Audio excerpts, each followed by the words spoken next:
नारायण आवाज आ रही है हमारी? Yes, yes. हेलो। हाँ। Narayan, pranam to all the viewers. Hope you all are fine. So welcome to our channel, and in today's session we will present to you a damn amazing topic. The topic has been made and created. It has been discussed and created by our guest Nina and Rishi here, and also one more guest who will join lately. So I guess the further about the further discussion about the topic will be done by Nina and Rishi only. So yeah, over to them. Thank you for the introduction, Dharma. So, yes, namaste to all the viewers once more. And today the topic is going to be a little different from what we usually discuss. We have prepared this presentation over weeks and also done a lot of research on this.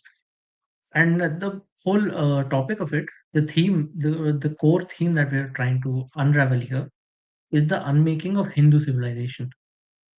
And specifically, we take the case study of Bengal in the 18th and 19th century. Because as you all might know that a lot of our problems, a lot of you can say narrative changes and stuff, they date back to these times.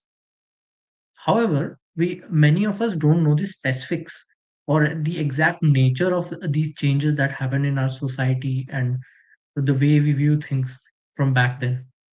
This is basically an attempt to go back to those times and try to see what exactly happened with a more critical and more uh, also an appreciative eye in some ways, because in some ways Hindus responded well to the challenges of the time, some ways they did not.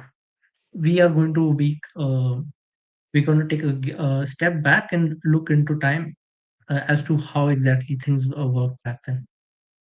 So yes, that was my starting point. Rishi, if you have any remarks in the beginning. Namaste to all of the audiences. After a long time, we are doing another session, and as Dharma said, it's a banger of a topic.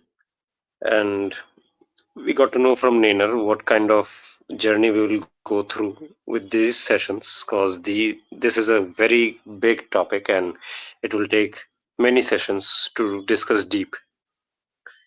Indeed, the case with 18th and 19th century Bengal, especially the period which is through narratives and uh, in our history books as well, we get to know this period as the Bengal Renaissance period, or the period where modern India was created. Now, the problems we have right now and the problems we face, especially with regards to education, some of the societal problems that we are still uh, trying to solve, but we are unable to tackle them. These things in detail we will get to see in here, because we could say this was the Waterloo moment of our history at that time. This was a period when a lot of churn happened, a lot of thesis and, and antithesis confrontation happened as well. Various factions were created, various narratives were created, various idols were created, various villains were created as well. So yeah, it's a very controversial period and also a very fruitful period as well, because many gifts as well as many banes we got to have. So yeah, uh, it's an interesting ride, and I hope you all will like and appreciate this. And please share this session, subscribe to the channel, and support us, because we are gonna make many more sessions on many more interesting topics, and for that we'll need your support. So thank you very much. Inner, all yours. Yes. So coming back to the topic, this starts actually with a particular question that bothered me and also some of our other guests here. That Back in 1817, you might have, maybe some of you have heard, there is a particular college called Presidency College nowadays. Back then, when it was started, it's called the Hindu College. This college, started by David Hare and others, some other Hindus particularly, uh, it began with quite an enigma, and it produced some really different kinds of people. So the question that really puzzled me was that the people who built this institution, they basically wanted their sons to receive the best education available, and which at that time meant the English liberal education. But at the same time, these people who were sending their sons, they were proud Hindus. They were performing huge pujas. They were patronizing the temples, the Brahmins. They were observing their rituals in their daily life. They also, at the same time, they wanted their children to also thrive in the new colonial order. They were kind of interested in perpetuating it. As we will discuss further later. The question arises at the moment in 1830. We see that these sons, they turn out completely different from what their parents imagined them to be. They are having parties, where they eat beef, drink wine, and all the stuff. They write essays calling their parents' religion barbaric superstition. They're openly mocking all authorities which their ancestors had adhered to. They're rejecting all the rules, and some even uh, basically throw all aside and convert to the religion of the colonizers, as Christianity. So, this is what haunts a lot. That this wasn't just an accident, that it happened kind of randomly because of certain eccentric tendencies among these students. No, this thing was, it has an intellectual genealogy going back at least 50 years. And even that intellectual genealogy is produced out of events that were basically set in stone from the time of the starting of the British Raj. The categories that they used to condemn their own culture, the, you can say, the manners in which they behaved, it seemed it was actually a descendant of a particular British culture, which was produced here in India. Whether you call it the culture of the Orientalists or the culture of the Anglicists, that is up to you. But it was a descendant culture of that particular culture. So how did all of this actually happen? How did we get a generation to despise their own civilization? So we are going to actually explore that tonight. This is also relevant because we see many such cases even in the modern situation. People go to get liberal education and they turn out haters of their own civilization and own values. So, yes, keeping that in mind, we can move on with the in depth analysis of this topic. So, this is the incident which particularly baffled me a bit. This person, Krishna Mohan Banerjee, he was a student of the Hindu college, and he was actually compelled to convert to Christianity. How so? The thing happened was that uh, th- he was part of a movement called Young Bengal. Young Bengal was largely a movement led by a certain teacher named Henry Vivian de Rosio, if I recall his full name. And they have some particularly radical views. Some views that went against perhaps everything that was the norm of the times. One particular thing that they were, or you can say a handful of particular things they would stick upon to actually go against the norms of the times were going against idolatry, eating beef, drinking wine with uh, in excesses, basically, and being completely materialistic, which was going against the culture of the time. And most importantly, they had refused to observe the rituals and the way of life that their ancestors had followed because they believed that it was a barbarous superstition and so on. In this incident, these students who were obviously all mischievous and trying to rise basically get a rise of people around them, the Orthodox community, and so on. They went into this Krishna Mohan Banerjee's house and they cooked beef and threw it at a neighbor's house. So it happened so on so. And what happened as a result was that Krishna Mohan Banerjee was evicted from his house. Then he converts to Christianity. And what happens after that is that he also has a lot of followers later, and he becomes an influential figure who converts a lot of others. This is probably the incident that really piqued my curiosity, and from this, we should try to understand what really went on in the mind of Hindus to produce such a progeny. So, yeah, we shall move on to the next slide here. But the questions we are seeking to answer is that first, when and how did the idea of reform within the Hindu framework transform into wholesale rejection and repudiation of the Hindu frameworks of thinking? Second, what made the first question, why I'm talking about this is because, as you can see, the Derosians or the Young Bengal movement, they were actually in complete wholesale rejection of whatever the Hindu frameworks of living were. So we keep that in mind. Move to the second question. Second, what made British validation become the standard of legitimacy, and why did Hindu elites internalize British contempt rather than reject it as a foreign prejudice, as they did during past occupation? This we shall also see as we move ahead that it was really true that it was indeed British validation that they were kind of seeking when they changed their manners, their ways of life, thoughts, and so on. And we study basically in this entire presentation how exactly did Hindu elites internalize this content rather than reject it as a foreign prejudice. Third, we also try to find out who benefited materially from performing self criticism and how did these economic incentives during colonial times match with ideological transformation.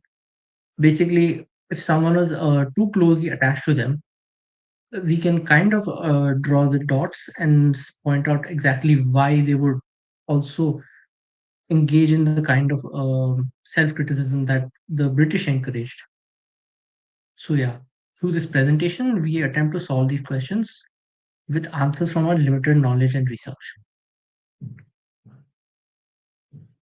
So, yeah, Rishi and a Nocturnal Patriot, do you have any thoughts on this so far?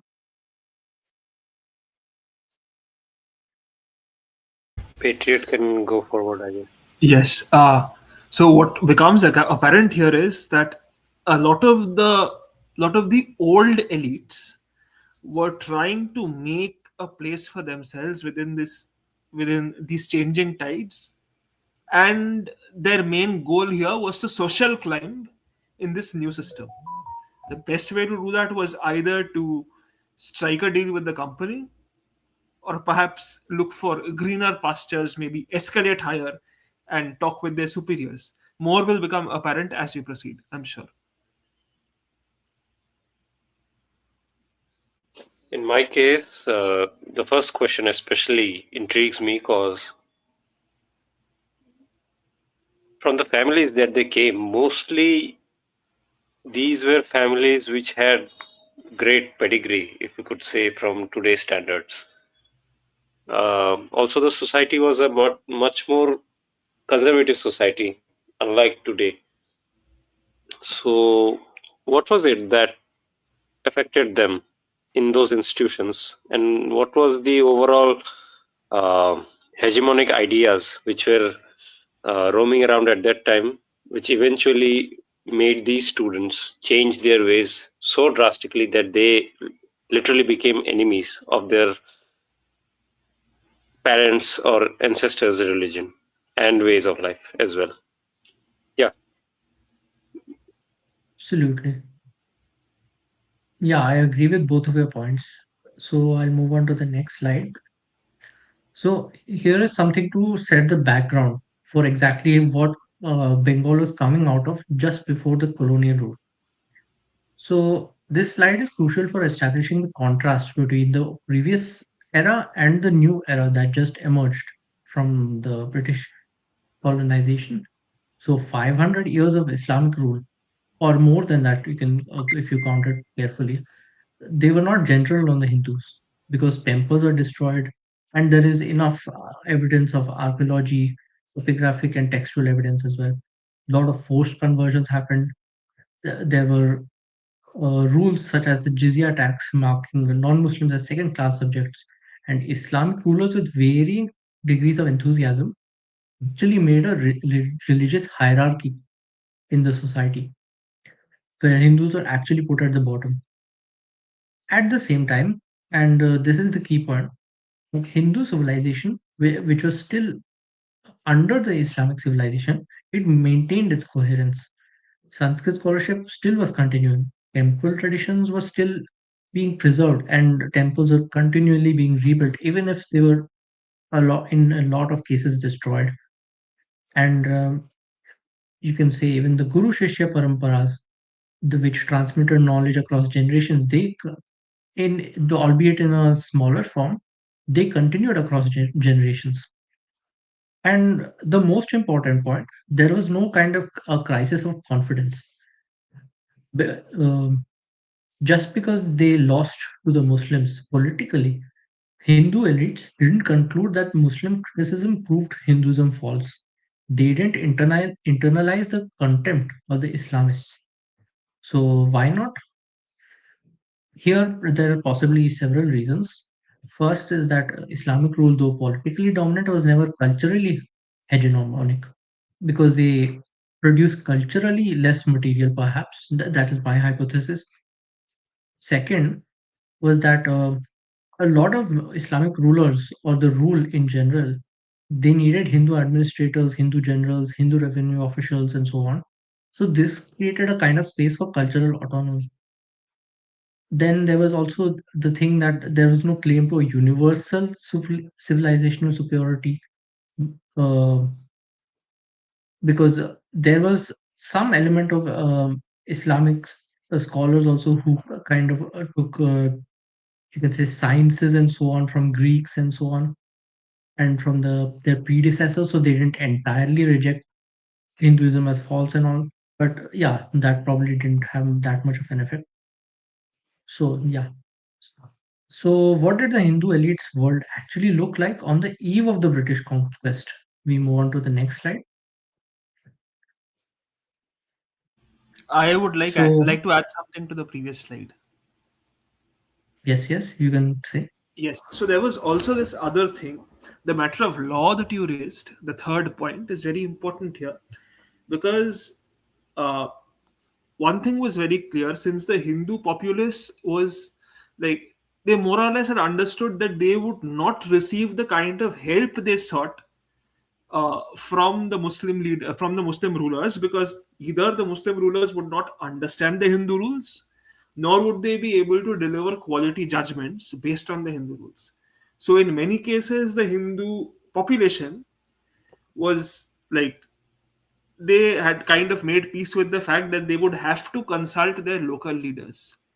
In which case, there was like, there was a lot of local diversity, as in from area to area, uh, the rules tended to differ a lot, and it was chaotic. Whenever there is a lack of a central authority who understands you, there's bound to be a lot of chaoticness, because local leaders will give their respective vidhans, thus leading to a lot of chaoticness. So they kind of like, they suffered from the lack of a capable leader who could understand all their problems and kind of deliver a global solution. So that was there. Right. Yes. So we can move on to the next slide then. So here we try to paint a picture of what the world of the Hindu elite, in specific in Bengal, looked on the eve of colonization. So before 1757, we are looking at.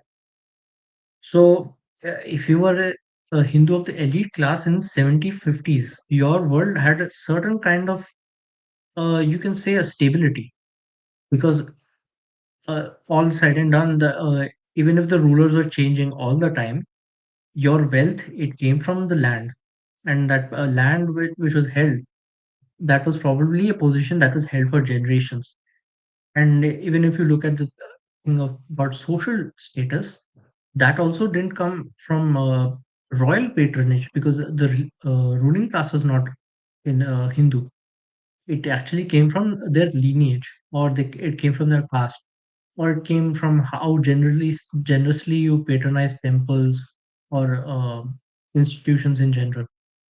And education, it meant Sanskrit if you were focused on religious and cultural matters, and Persian if you needed function in the administration. And once again, I would like to emphasize on the fact that there was actually confidence. Even after the 5 centuries of foreign rule, the Hindu elite didn't actually feel inferior to their uh, colonizers, to the Muslim colonizers in this instance. They felt as they did in the past, they always felt that their religious and philosophical traditions, they were sophisticated, that their social arrangements made sense, and that their way of life was actually worth preserving.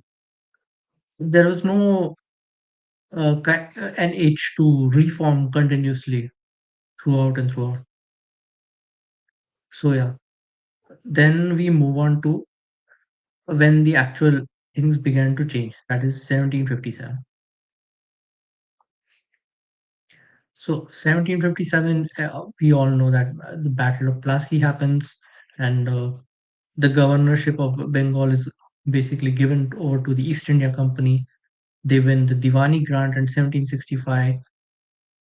These dates you would have kind of heard in every history textbook, but the implications that the uh, particular events had, they are not exactly spoken of more in depth, because well, what the biggest implication here was that the East India Company now controls the revenue system. And if you were a Hindu zamindar from this time and you wanted to maintain your position, so far you had basically cultivated your relationship with the Mughal, or the, you can say, the local Nawab elites, right? You learned the Persian protocols, you understood their political culture, you had your own networks with them. And suddenly, when this all changes, everything is moved towards a particular city, Calcutta, where the which is the center of political power of the British, who have just recently got their Diwani rights over a huge province of Bengal, Bihar, and you can say the adjacent regions as well. These English merchants, uh, once more highlighting that they are actually merchants and not really soldiers and so on. They don't care about their Persian poetry that you know. They don't care about the protocols of the Mughals. They have an entirely different criteria for who they favor and who they don't favor.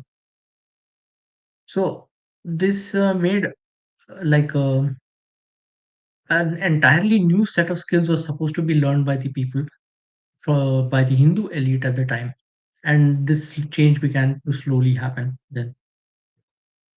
Then we'll look more closely at who the British were and how the Hindu elite initially perceived them. So, traders at the gate. This slide captures a fatal miscalculation. So, initially, the Hindu elite looked at the East India Company and saw merchants, say like the merchants with guns, maybe, but also just merchants in general, that they could just do business with them, and they would do their bidding basically. So the quote here is important. Between 1750 and 1757, the English in Bengal turned into imperialist swashbucklers and large-scale extortionists. This transformation, it happened so fast that the local elite couldn't adjust their mental models. They were still operating under the assumptions from the 1740s, 30s, and so on, uh, which was also a time of political turmoil, but this was a new kind of political turmoil to them. So the asymmetry of awareness is kind of crucial here. The British understood they were building an empire, but the Hindu elite did not think that. The Hindu elite thought they were just a set of merchants who were here to do their business and not really run the kingdom per se. that they were going to outsource it to them, but that did not truly happen. So moving on, we cover the one of the questions we discussed in the beginning is the question about who actually prospered in this new order. This is where we need to be clear-eyed about the material interests. Who rose under the British rule? So our hypothesis is that not the old zamindari families for the most part. Many of them were too slow to adapt, too invested in the old ways, and too proud to become servants of merchants. Hmm.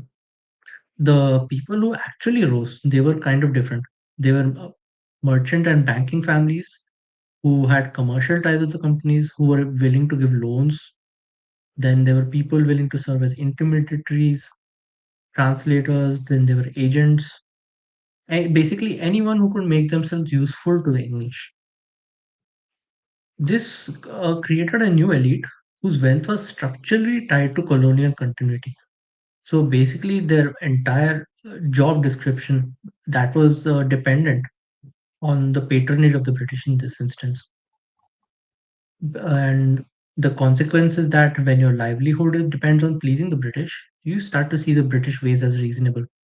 When your children's futures depend on British approval, you start to wonder if maybe British criticisms of Hindu society have some merit. So yeah, economic structures also shape the psychological orientation. We should keep that as we move forward. Just a So any question, point Miner. on this, Rishi? Yeah.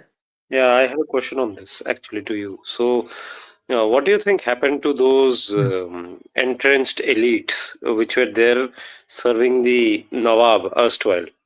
Now, because the British administration had come, wouldn't the British administration be a bit suspicious towards them? That was a question of mine. What do you think? So this happened in a particular ways. One aspect of it we shall cover later. One was the famine and the the permanent settlement. The other aspect was that Hmm. many of the local zamindaris they actually went in support of the British against first Sirajuddaulah and later even against Mir Jafar. It was kind of a strange coincidence. Okay, okay. Yeah, Patriot, if any points you have. Not at the moment. Yes, but I agree with whatever Nina said that whenever you add incentives into the picture, financial incentives into the picture, uh, it does play a role in slowly but surely aligning you with the person who is paying who is paying for your expenses. That's what happening. A group of useful clerks are rising who want to make themselves useful to the British Raj as soon as possible, and they want to rise in the shortest time possible, make as much money as they can. In the process, they keep accumulating bias.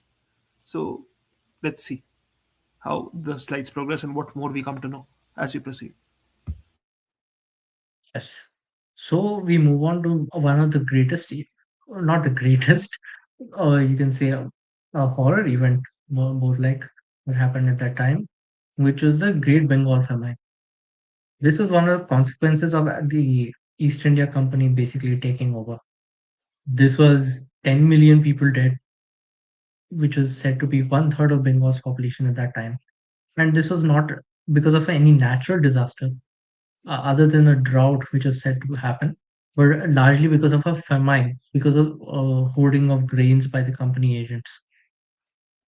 The actual problem in their administration was that the tax collection was huge, and because of this, the East India Company actually profited at the same time of the famine.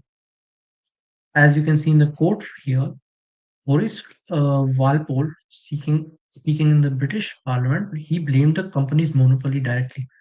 And this wasn't some post colonial revisionist judgment. This was actually a British politician of the time who knew exactly what happened. For our study, this famine it actually matters in two ways. So, firstly, it shattered any illusion that the company rule might be benevolent. This was extraction of resources until death. Second, it also devastated the old social orders. Percival Spear, he notes that two-thirds of the old aristocracy, they were ruined in this period. This famine didn't just kill peasants, it destroyed the economic base of the traditional elite. And out of this vacuum, from this huge famine, uh, you can say a vacuum which was created, a new elite would come. One with a very different relationship to both British power and to the old Hindu tradition. And furthermore, during this period, we see a group of the old families trying to sustain themselves even by selling of land. So, like you said, many were on the brink of financial ruin. They had to resort to selling off their own land at cheaper prices merely to sustain Yes. themselves and survive through that stormy period. So, yeah. Also, also for the audience, in this channel we read Anandamath of Bankim Chandra Chattopadhyay. This is the very period which Bankim speak, tries to explain to to his audience. This is that very same period where the zamindars are selling their homes and going to Kolkata as destitutes. These things are happening at that very time. Yeah, Ninar, please.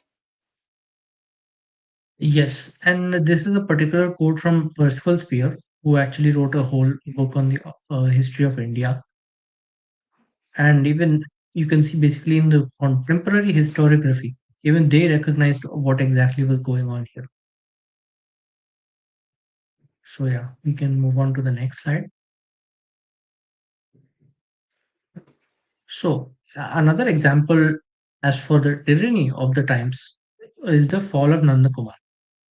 So the execution of Maharaja Nanda Kumar is also one of those events that reverberates beyond its immediate circumstances. He was a prominent Brahmin aristocrat, someone of actual standing in traditional society. And what actually happened was that he dared to accuse the Governor General, Warren Hastings, of corruption, of graft, basically. The British response was to charge him with forgery based on flimsy evidence. And at the time, the rule in England itself was to actually hang someone for forgery. But the rule in India was actually different. So they tried him with the British law and actually had him hanged publicly. This was, as Edmund Burke here notes, that this was actually a message to the natives that that if we are seen, if we notice any actions that are threatening the British power, then we are above the law and we shall humiliate everything you hold sacred. And this is another way of how they kind of taught psychological submission as well. In short, they put Also, an end to any potential whistleblowing. So anyone who called them out for their actions would be dealt with in such a dreadful manner. So any potential whistleblowers would be silenced. The message was clear. Yes. indeed, indeed. And Ninar, also Patriot, you both can comment on it. Wasn't it the case that Nandakumar was hanged publicly in a bazaar? Like it was made a spectacle for everyone Yes. to look at. It was clearly Yes, like yes. exemplary It was punishment, a public. public spectacle meant to drive fear into the hearts of the commoners. So, in Hmm. future, any of the elites who would want to play smart with the British, in short, calling them out for their actual actions, would have to think multiple times.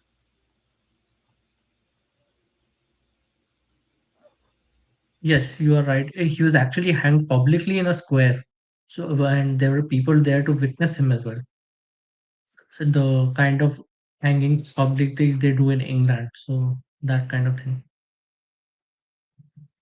Yeah, it Yes, would in have England, I been think horrific. hanging is the punishment they mete out to the most fallen of criminals. So hanging is meant for thieves. That is the kind of I mean, the most dishonorable punishment they could possibly deliver was this, and they did it to an actual Maharaja, one of the old elite from one of the most prestigious families in Bengal. They did it to drive a message into the minds of the others. So they would reconsider any decision of questioning British judgment. Yes. So moving on, that was to give an idea of what exactly it was under the early years of British rule. So covering a few important events after that, we see that Warren Hastings and his successors, they understood something sophisticated, that they can't rule the population alone by force as well. They needed the systems to make their rule seem legitimate and even seem like necessary over the past anarchy. So he came up with a judicial plan, and they actually had, I think, a Supreme Court in Calcutta made at the same time, which functioned with British judges as well as Hindu Pandits and Muslim Maulvis and so on to interpret the local laws. After that, he then makes a code of Gentoo laws, infamously. We are not going to cover it in depth, but yeah, that was also another thing. 1781, he makes a Calcutta Madrasa. Then 1791, they established Sanskrit College, I think, under the with help of a Jonathan Duncan, if I'm correct. And this is also the beginning of what you might call contained Orientalism, that they kind of show interest in the Indian learning through opening these institutions, making these laws, or at least respecting these laws in theory. But there was the fact that they were always in the service of British power, that you could never threaten the British power with them. Yeah, so that was there. Moving on. Also, if you could return to the previous slide. Yes. Yeah, so just I'm sure our audience would be aware the term Gentoo here refers to the Gentiles. That was a term used to refer to the Hindus. So, yeah. Yes, yes. That was the common word for Hindus at the time. Moving on to the next slide, we are going to now see the Orientalism and when it reaches its peak with the founding of the Asiatic Society. So in 1784, Sir William Jones again, he founds the Asiatic Society. Over the next 2 decades, we see that British scholars will translate the Bhagavad Gita, they will translate Shakuntalam, the laws of Manu, that is the Manava Dharma Shastra, and Jones himself, he will announce the research that he found out that Sanskrit belongs to the same linguistic family as Latin, Greek, and English. To them, this was quite exciting because for the first time, European scholarship was taking Indians quite seriously. They were comparing Indian literature with Greek literature. Then they were comparing them with Plato. You can say I've seen some comparisons of Homer to Kalidasa and so on. Then Hindu elites who were previously dismissed completely as heathens or as Gentus, that was also a kind of derogatory term. Now they were kind of they had the you can say, what should I say? They had the point to say that if you can praise us, then we can also praise us under your standards. Particularly, Jones' discovery about Sanskrit was electrifying. It meant that Indian language, that was the language of the Vedas and Upanishads, was a cousin to the classical languages of Europe, and that Indians weren't as barbarian as they thought before. That they were heirs to a linguistic tradition that they believed that the West also had. So the implication is then that is what comes to mind, that they try to imply in this phrase that your past was glorious, your ancestors were magnificent as ours. And the question that naturally follows is what happened if ancient India was so great? Why is contemporary India not so great? And with that doubt in mind, the Orientalists basically Also, uh, to sow the notion that praised.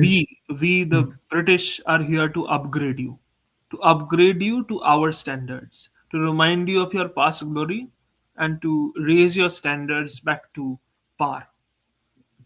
So that notion was there. Like Yes. that was like their covert. I mean, possibly that was their covert objectives. Hence the Orientalists. By the way, Nina, isn't this the time when these books are being circulated in Europe? Germans, especially, start getting attracted to it.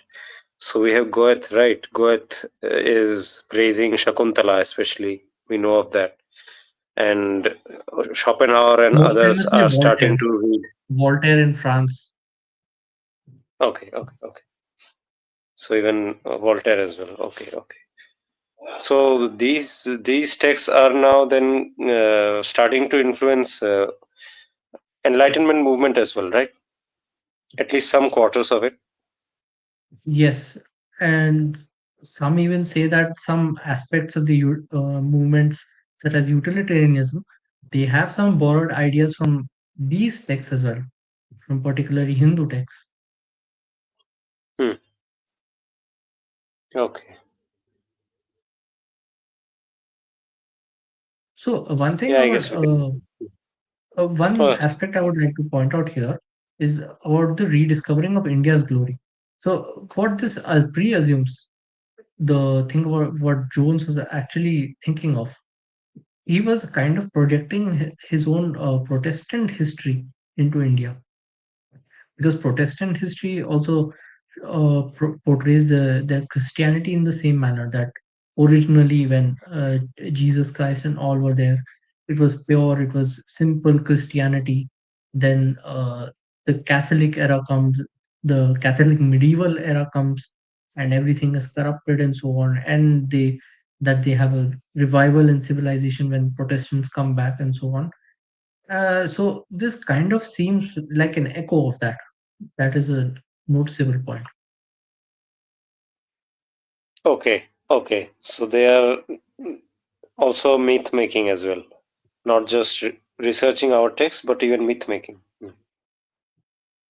Yes, that was one thing.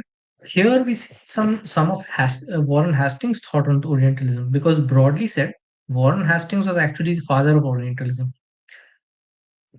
So Hastings wrote, every accumulation of knowledge, and especially such as is obtained by social communication with people over whom we exercise a dominion, founded on the right of conquest, is useful to the state. It is the gain of humanity. This tells you about the actual objective of why they were actually pursuing the knowledge. It is explicitly said, it is useful to the state. It is a gain of the humanity. And as uh, one second, as Gleig aptly points out, the Orientalist credo really represented the reverse side of a new philosophy of cultural encounter. In his cultural policy, Hastings aimed not only to produce a cultured class of English civil servants, but at providing the means by which Indians might revitalize their own culture. Gleig writes, he encouraged bodies of learned pundits to settle in Calcutta and support them while they translated out of Sanskrit into more acceptable dialects the poems and the mythological and the moral treatises of their native land. He founded colleges for the instruction of native youths in the laws and usages of their own country. He held out inducements to the study of the natives of English literature and English science. He labored, in short, to not only promote the political but the moral and rational improvement of the provinces. So he believed that this kind of patronage was actually useful for the, you can say, the Hindus as well, The while key also words believing here to that be it is considered are morality and rationality. Morality here being Christian morality, and rationality here being the Christian sensibility that they are to be upgraded to. The natives who were once glorious and have fallen because of the time that they spent immersed in quote unquote superstition need to be upgraded to Christian morality and Christian sensibilities. Hence rationality, hence their moral upgradement. So that yes, yes, was well said. probably the notion. That is an important point, really important point. So, so here we can uh, finally say that Hastings was quite explicit that the knowledge of Indian civilization would make British rule more effective and more stable, and that this was the explicit goal stated by here. And from this, we can also keep in mind that the Orientalists, they weren't the neutral scholars. They weren't objective in their study. They were studying for a purpose. The purpose of colonial administration, and for the colonial administrators who happened to be scholarly, or scholars who served colonial administration. It doesn't mean their scholarship is worthless, but it is useful to point out for what assumptions it carried and what it was used for. So, So, Niner, moving on to the next. Yeah, I yeah, should cover a just few more slides and we can discuss this together. There's also fine, man. slides on Orientalism. Makes sense. Makes sense. Yes, so the Orientalist high and hidden barbs. Here's the double edge of Orientalist praise. On one hand, now Indians could hold up their heads as civilized, cultured men. That's generally meaningful. After being dismissed as heathens and barbarians, being recognized as heirs to a great civilization mattered. But or we also look at the implied contrast, golden age versus dark age, that ancient Vedic India, like the old days of Christ in Europe, that was rational, that was philosophical, that was sophisticated. But contemporary India, it is superstitious, it is idolatrous, it is also degenerate. This framework, it basically handed in Hindu intellectuals a poison gift. It said it was praising your ancestors, but it said that you have fallen. The rituals you perform, the images you worship, the customs you follow, those aren't expressions of living tradition. They are corruptions of an ancient tradition. And that your own religious practice is the evidence of the decline, the manner in which you practice it. Then we have to also think about the psychological effects of this. If a foreigner just attacks a civilization, you can kind of dismiss it as saying it's just prejudice of a foreigner and he doesn't know me. But in this case, the foreigner has actually made an effort to find out who you are. He praises your ancestors while also criticizing your present in a more sophisticated manner. That is much more harder to resist psychologically, because now your own pride in your heritage, it becomes a weapon against your living practice itself. We have to think about that. So this whole thing about the golden age, dark age as well, a lot more can be spoken about this. The first thing is about how I spoke about how this is partly borrowed from the Protestant framework of thinking of their own Christian history. Apart from that, there is also the Enlightenment theory as to how they looked upon the stages of history. There were thinkers like Montesquieu, and from thinkers from the Scottish Enlightenments, such as I believe in James Mill comes under Scottish Enlightenment. He also believed that societies pass through stages of development, that advanced societies have certain features and backward societies have certain other features. The so-called advanced societies are supposed to have property rights, quote unquote. They're supposed to have individual liberty, quote unquote. And the backward societies, they're supposed to have idolatry, superstition, and communalism. Or you can say that their society was more communal in nature and not individual. That is another theory that comes up. Then third And way also of the uh, definition of superstition was obviously, I mean, anything that they did not understand, anything that according to that anything that their Christian sensibility did not allow them to interpret was labeled as superstition. Simply. yes, correct. And moving on to the third point, that there was actually another group who were romanticists, basically that who valued the primitive, but they believe that everything modern is corrupted from the primitive. In the same manner, they also derive this from Christianity, because you know how Adam eats the apple and everything has been dog shit since. So that is the kind of mindset they have. So yeah, that was there. So the problem here is that this becomes a trap for our Hindu reformers, that we are constantly being just we are told that our past is great, but our present isn't. And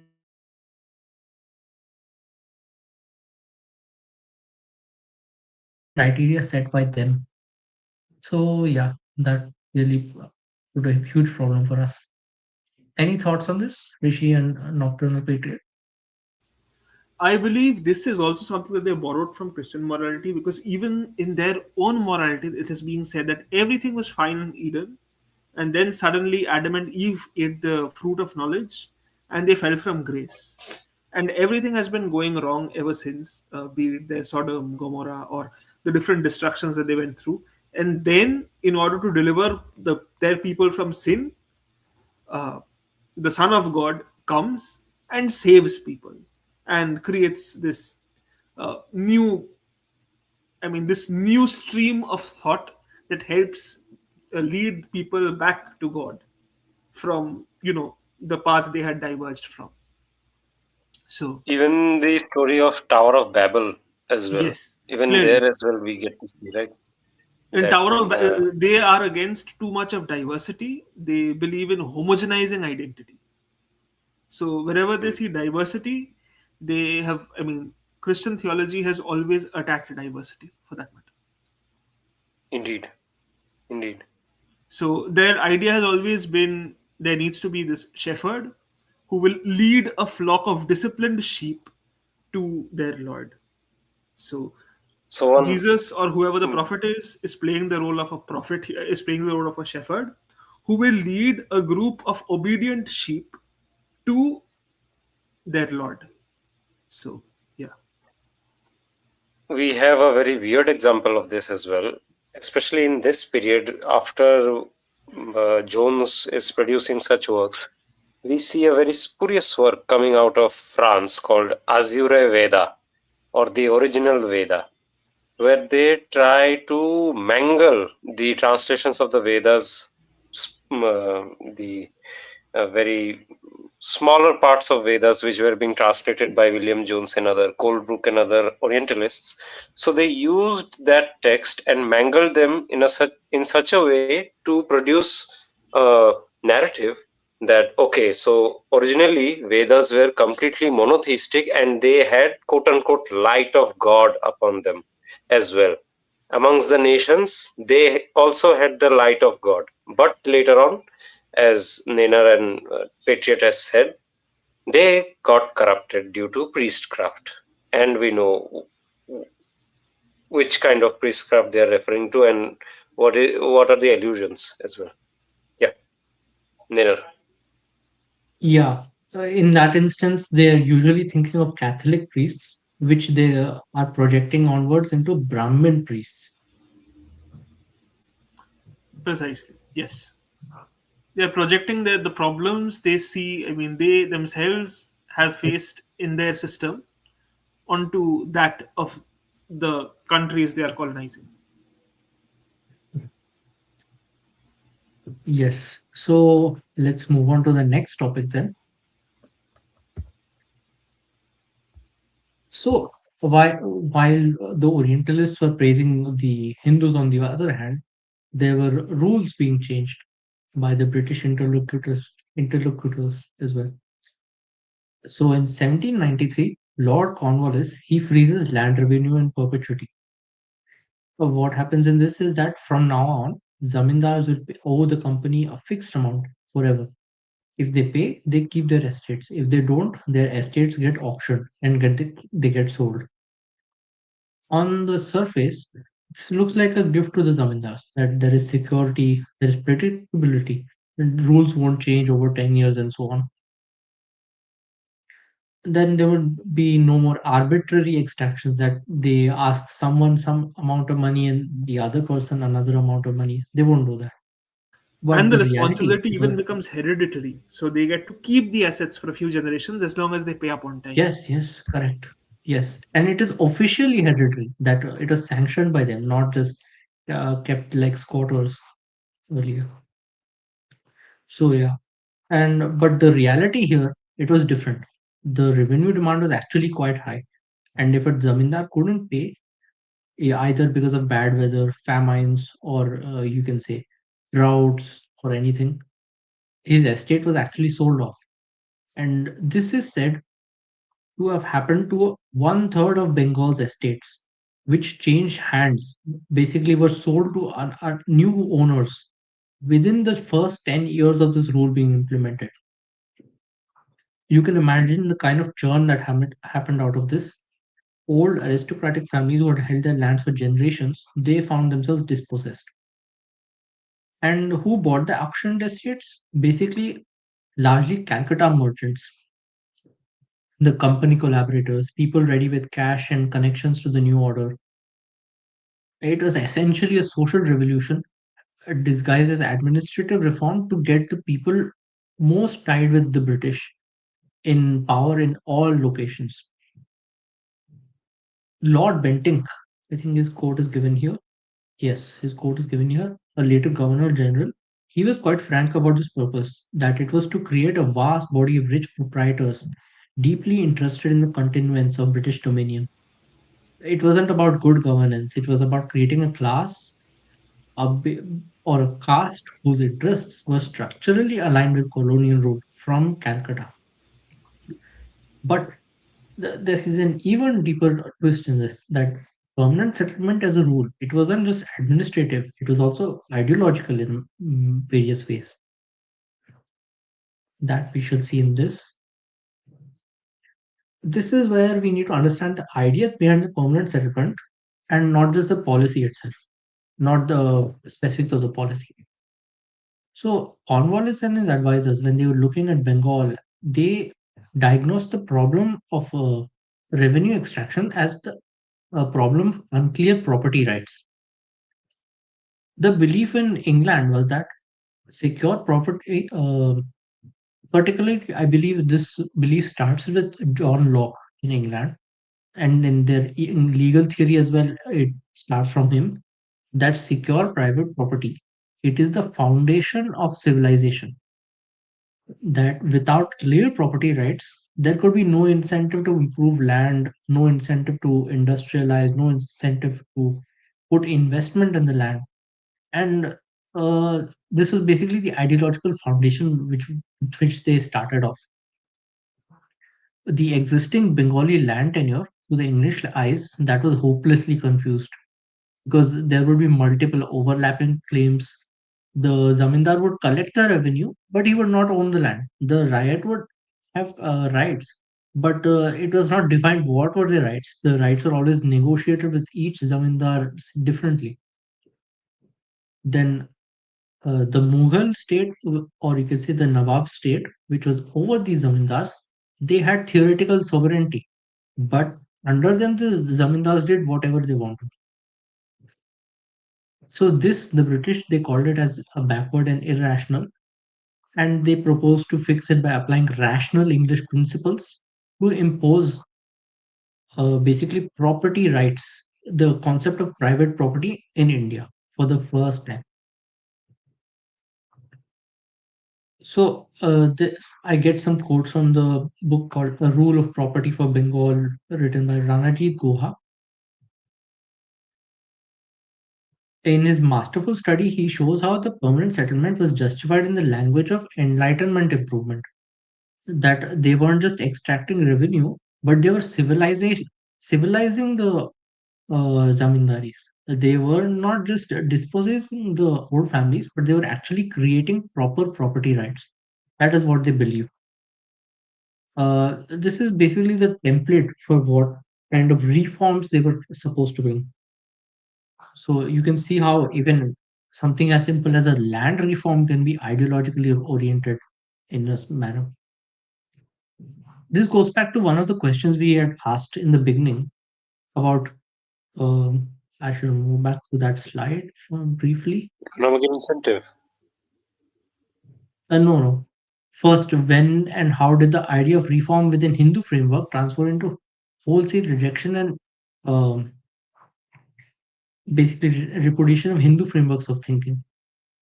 In this case, they start with the assumption that the unclear property rights and the irrational land tenure, this has been reformed, that there had to be an wholesale rejection of the old order and a new British order had to be established here.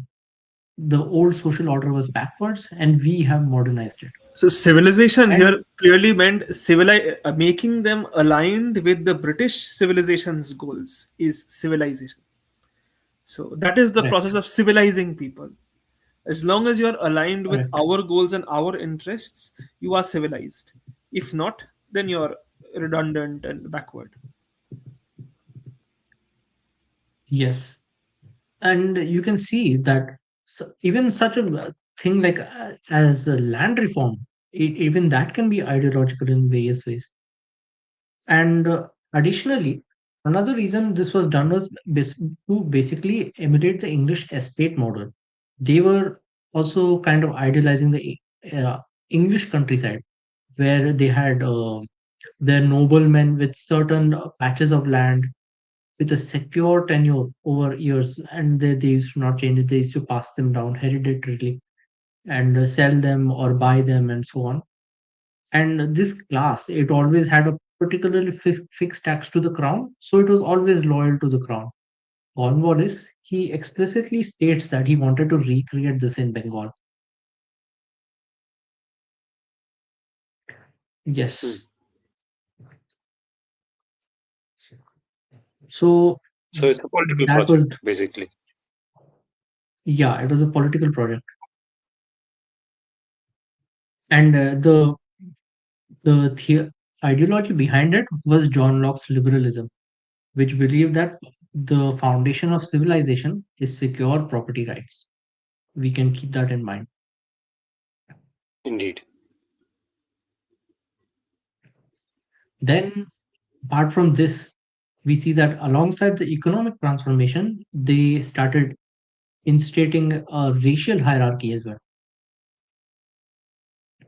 We see the rule of the no native high office. In 1793, the same year as the permanent settlement, Cornwallis established what's sometimes called as the Cornwallis Code. Among its provisions, one was that Indians could not hold senior positions in the colonial administration. The higher jobs, that is the positions of real power, they were reserved for Europeans only. Compared to Mughal rule, one can say that there were still Hindus in comparatively higher administrative positions as well. The system was all hierarchical, but it was not entirely closed off. This was a lot more damning that the British did not really care about your merit or how loyal you even were, how much you basically followed them and so on.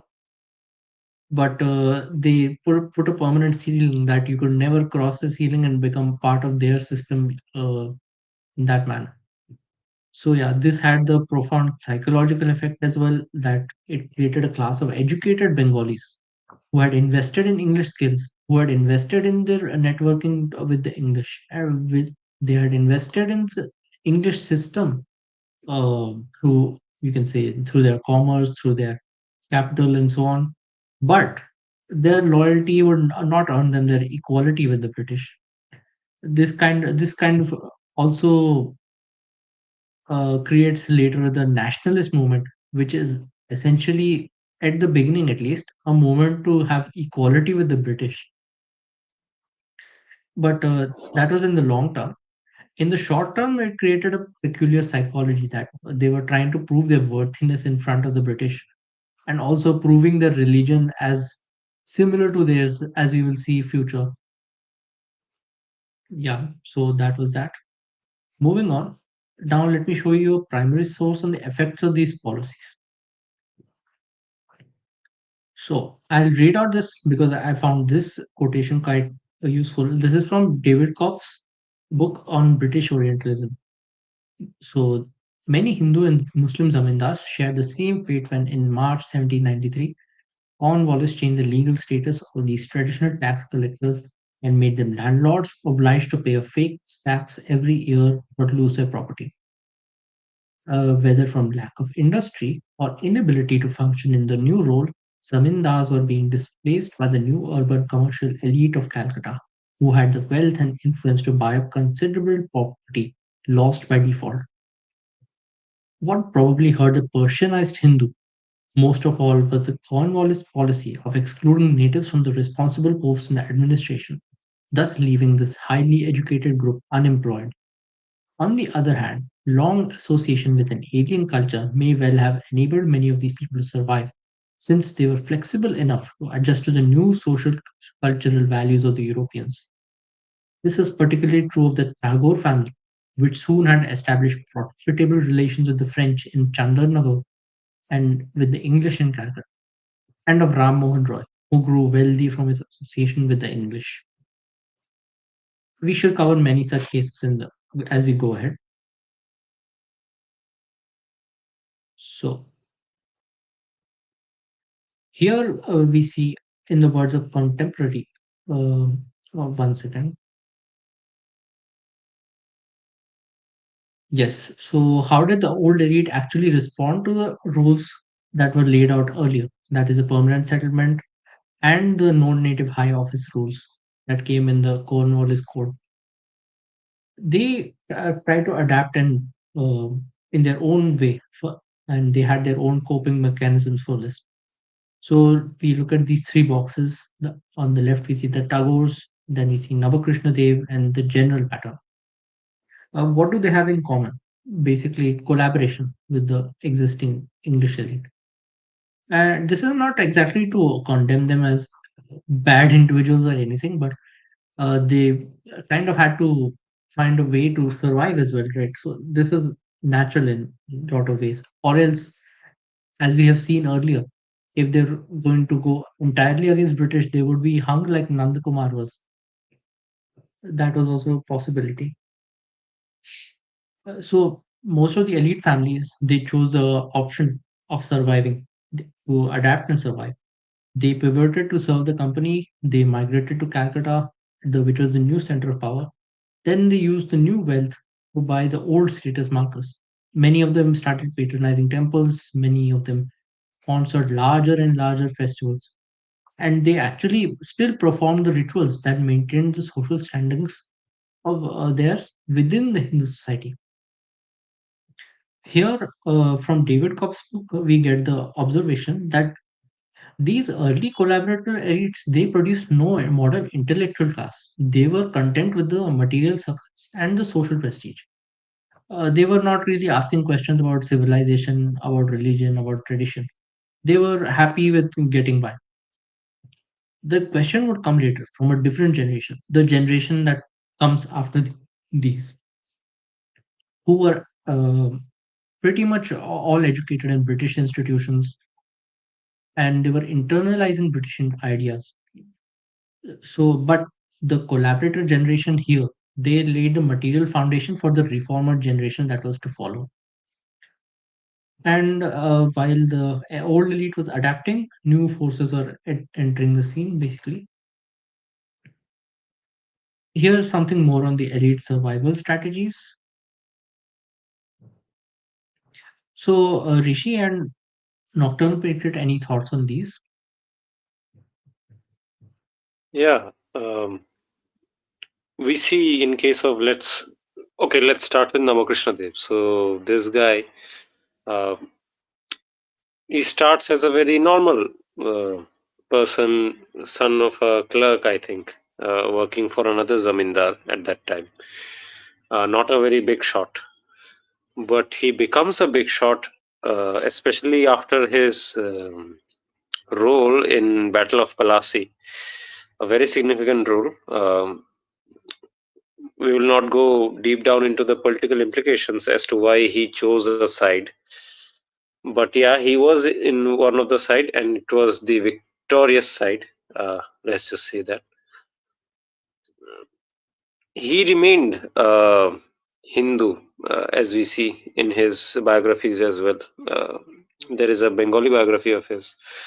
We see that even though he is uh, adjusting with the new elite, the British, he's continuing the traditional forms of societal exchange, customs, traditions, even we could say funding them as well.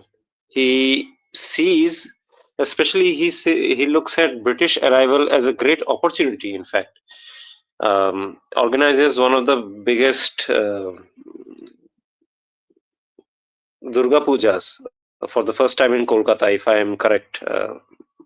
Patriot can correct me on this. Precisely so. So Precisely so. he's the guy. Yes. Hmm, hmm. It was a big deal at that time because after a long time after end of the Islamic rule, Hindus could Many saw it as the ushering in openly of a golden celebrate. age in which Hindus could actually raise their heads and live in peace with some self respect. So, definitely Absolutely, a celebration was called for, and he celebrated Durga Puja. yeah. So we see such an example with Navakrishna Dev, but and then we see examples like over here we see Govindaram Mitro, who's called the Black Deputy. Uh, by the way, this man Govindaram Mitro, his home is just a blocks away from Navakrishna Dev's house right now at Shwabajar. So they were pretty much neighbors as well. Even here we see that he made his money as a collector in Kolkata and promptly brought land with it, much to the advantage of his descendants. So he became a zamindar as well, besides being a tax collector. So, as we can These were see, the ways by which they were Calcutta is raising slowly themselves up. rising Yeah, to prominence. The same Calcutta that the British purchased is slowly becoming a prominent hotspot for activity. And these successful employees or businessmen are purchasing land in Calcutta and settling there promptly. so another example over here, it's given Ramdulal De, Ramnal, a yes. very famous. He's also called the first millionaire of Bengal. Especially at that time, he was a millionaire, so it was a very big deal. And he is Bengali also merchant. another prominent rags to riches story. He rose from nothing Absolutely. and became one of the wealthiest businessmen back in those times. Yeah. His case, I would say, I mean, both of you can comment on it. I would say he was less of a collaborator, but more of a, like, as a good businessman, he kept contacts with the new elites, and being a genius at his own job, he kept on being successful, I guess. What would you say, Patriot? Yes, precisely so. Precisely so. Yeah. While Now, yeah. Yeah, Patriot. Dwarkanath, Go ahead. yeah, Dwarkanath Tagore. He came from one of he his background was significantly different from the other three. However, he came from a family of landed gentry. They had ancestral land in Joshore, and they were from a Pirali Brahmin family known as the Tagores. And for the sake of pivoting, they chose to also enter trade. Precisely, Dwarkanath did, and he was successful as a trader too. Uh, Rishi Kanad, Yeah. yes. Thank you so much. Son of Dorpanaran, mm, No, son of Dorpanaran, and his grandson, I think, is Dwarkanath, yes, right? yes, Yeah. yes. So this man collaborates with the British elite of that time, gets into capitalistic activities as well as a trader. Um, but unlike Ramdulal De over here, he was a bit different. Um he was someone, as Nainer was speaking about, he was someone who completely internalized what is called the Western culture or the Enlightenment behaviors. He internalized those, and maybe it's because it also helped his prospects as well, business prospects especially. Also a bit of a bohemian, if you could say so, allegedly. Those will be discussed later on. But yeah, Uh, he was one of those collaborator types who was very much in fond of Westerners and of British elite, especially. Yes, he was one of the first Anglophiles, we can say. So he was very much an Anglophile, and he quickly picked up the skills that would help him survive in these changing tides. He tried to foster better relations with the company and even the British Crown wherever possible to see if it could serve his interests. Indeed, and he learned a lot, right? He was a fast learner, especially at that time.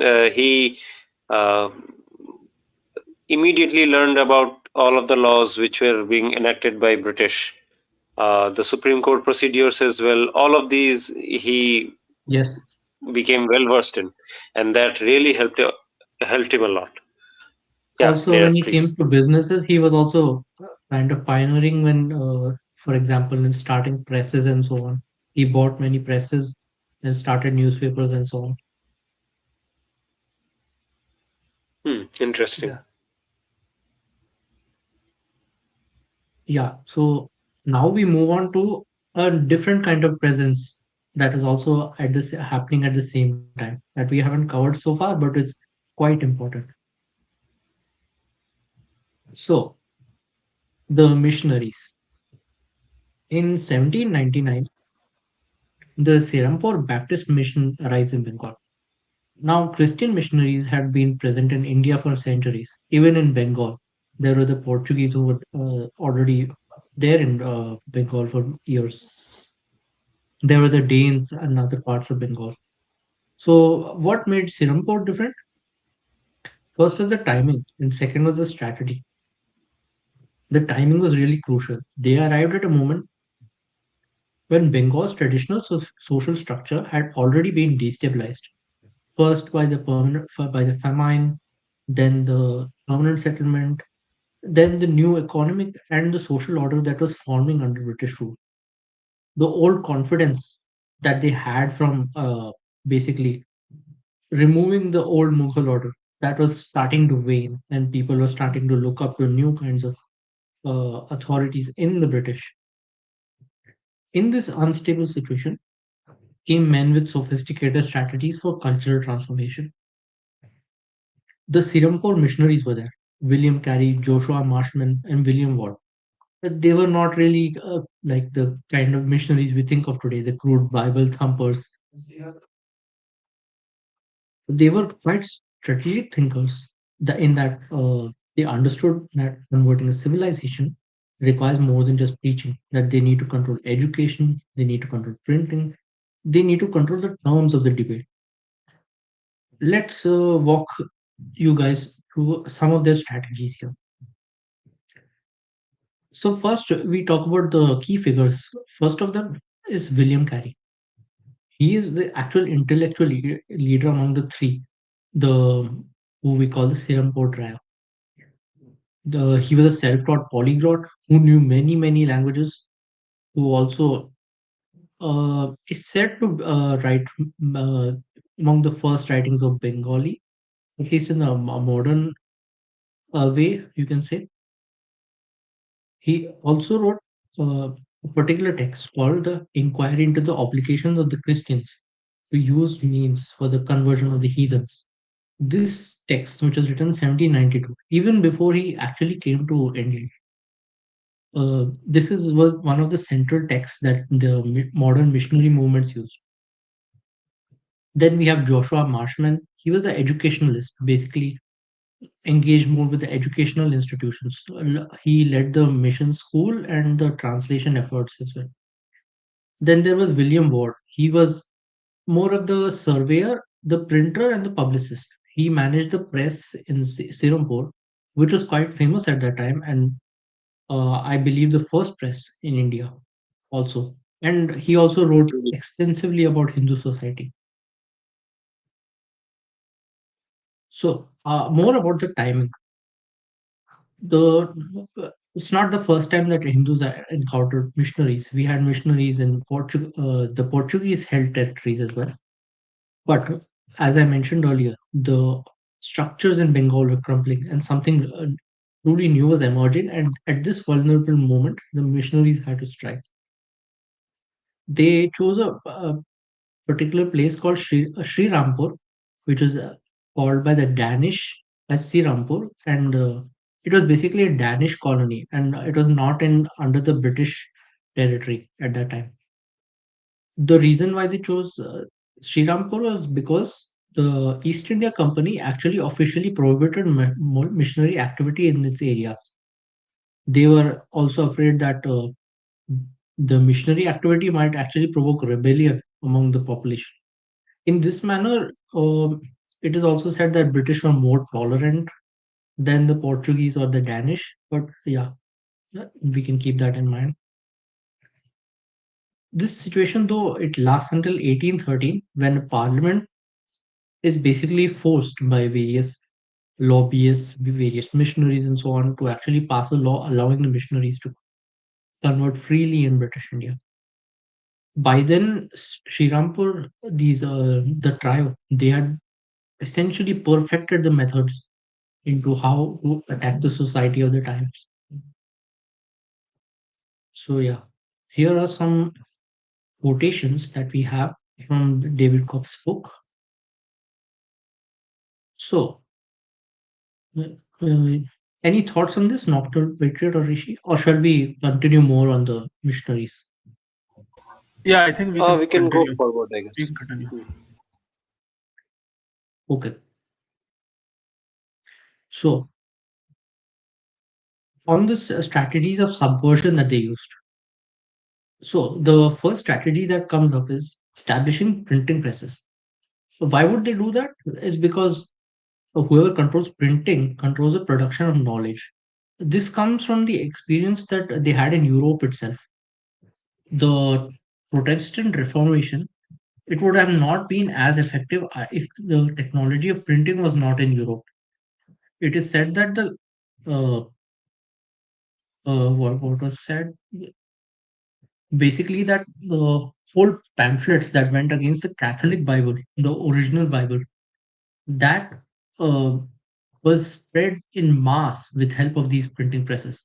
The and which was invented by Gutenberg, obviously just a century or 50 years maybe before the arrival of Martin Luther. So the idea spread really fast with that, and they wanted to implement the same kind of mass, uh, you can say, production of knowledge through the printing press in India.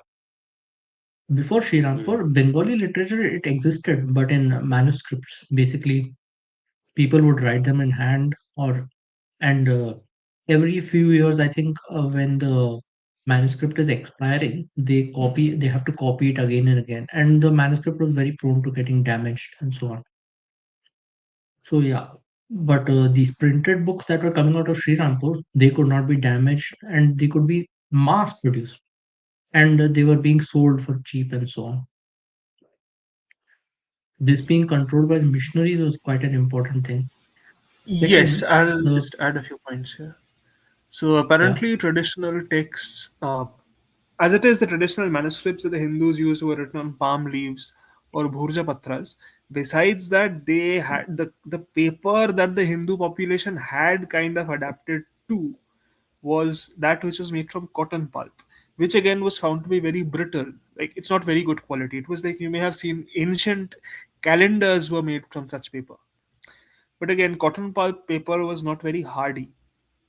Comparatively, the kind of pulp that was used to make modern paper, like bamboo pulp and stuff, uh, were more durable and were found to be good templates for writing. They were long lasting. Somehow, since these, uh, bamboo pulp and like this material, it was being handled by the alien people or mlechas, according to, according to the Hindus. Many of the Hindus were apprehensive about handling uh, this new paper. So it took a while for the Hindu population to adapt to handling and using and writing on paper. So that was also there.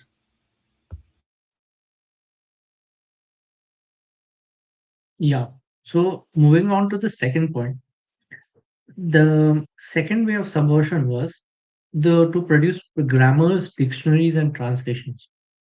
Why did they do this? Because whoever writes a grammar and whoever writes a dictionary, they define what counts as the correct language.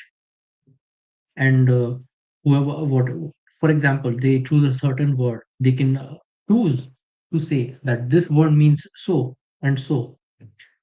And at certain times, if they were attacking a traditional text, they could say that they could mock the traditional text, saying that the word does not match the meaning of it in the dictionary. This was also another reason for dictionaries being first made by them. Essentially, with this kind of translation work as well, the missionaries are positioning themselves as authorities on Bengali language, that they were the authorities and not the Indians themselves.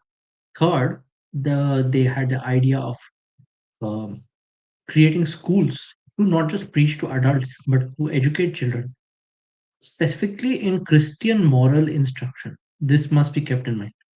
The practical skills got students in the door, and the Christian instructions that shaped their worldview. Fourth, uh, there were also stage debates with the Hindu pundits of the time, debates that were held according to rules that favored the missionary positions. This created spectacles of Hindu defeat that could be publicized. Fifth, and the most insidious probably, is the translation in both directions. First, what they would do, they would translate the Christian texts into Bengali or the vernacular languages to spread the Christian ideas in the most, you can say, the simplified or in the most appealing manner to sell them, basically. At the same time, they also translated the Hindu texts into English to create an audience which understood the religion of the Hindus in the manner the missionaries wanted them to understand it. This was for the English audience in England, and also it was to create a favor for them that Hindus are in so much darkness, and we are here to I don't know, civilize them and so on. So yeah, that kind of favor thing would get sympathy if these writings were made in advance. After that, uh, such a thing is also done by a particular book by William Ward, where he writes. He has written a book called "Account of the Writings, Religions, and Manners of the Hindus." It was presenting Hindu religion to European audiences in the worst possible light, while positioning missionaries as the experts who knew the Hinduism better than the Hindus themselves. So, yeah, the many aspects of this, the first aspect I covered, the printing revolution itself. This was basically an emulation of the model that was copied by the Protestant Reformation. Then, about Ward's account of the book which I just mentioned, it was a polemical work, and it had a lot of attacks on it, Hinduism basically. Every attack you imagine, even that is put on us today, that was put on us back then.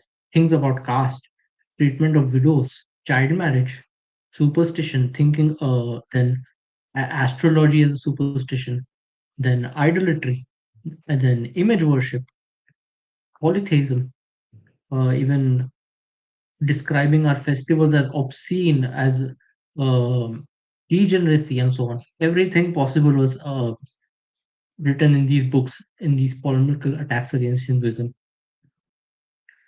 The schools are also an interesting thing, but I think this is not the period when a lot of the major schools are formed. The major schools tend to form after the period of discussion. So, yes, that was on the Indeed. missionaries. Any points on this, Rishi and Nocturnal Patriot? Amazing summarization, by the way, and such a dangerous ploy. So they become authorities of our language. They also become authorities on Oh, describing our right, right. religion as well. Rishi, can I just briefly continue on this? I'll just cover the last few points. Uh, So, okay. about William Carey as well. This Particular person is quite an interesting character that we all need to know about.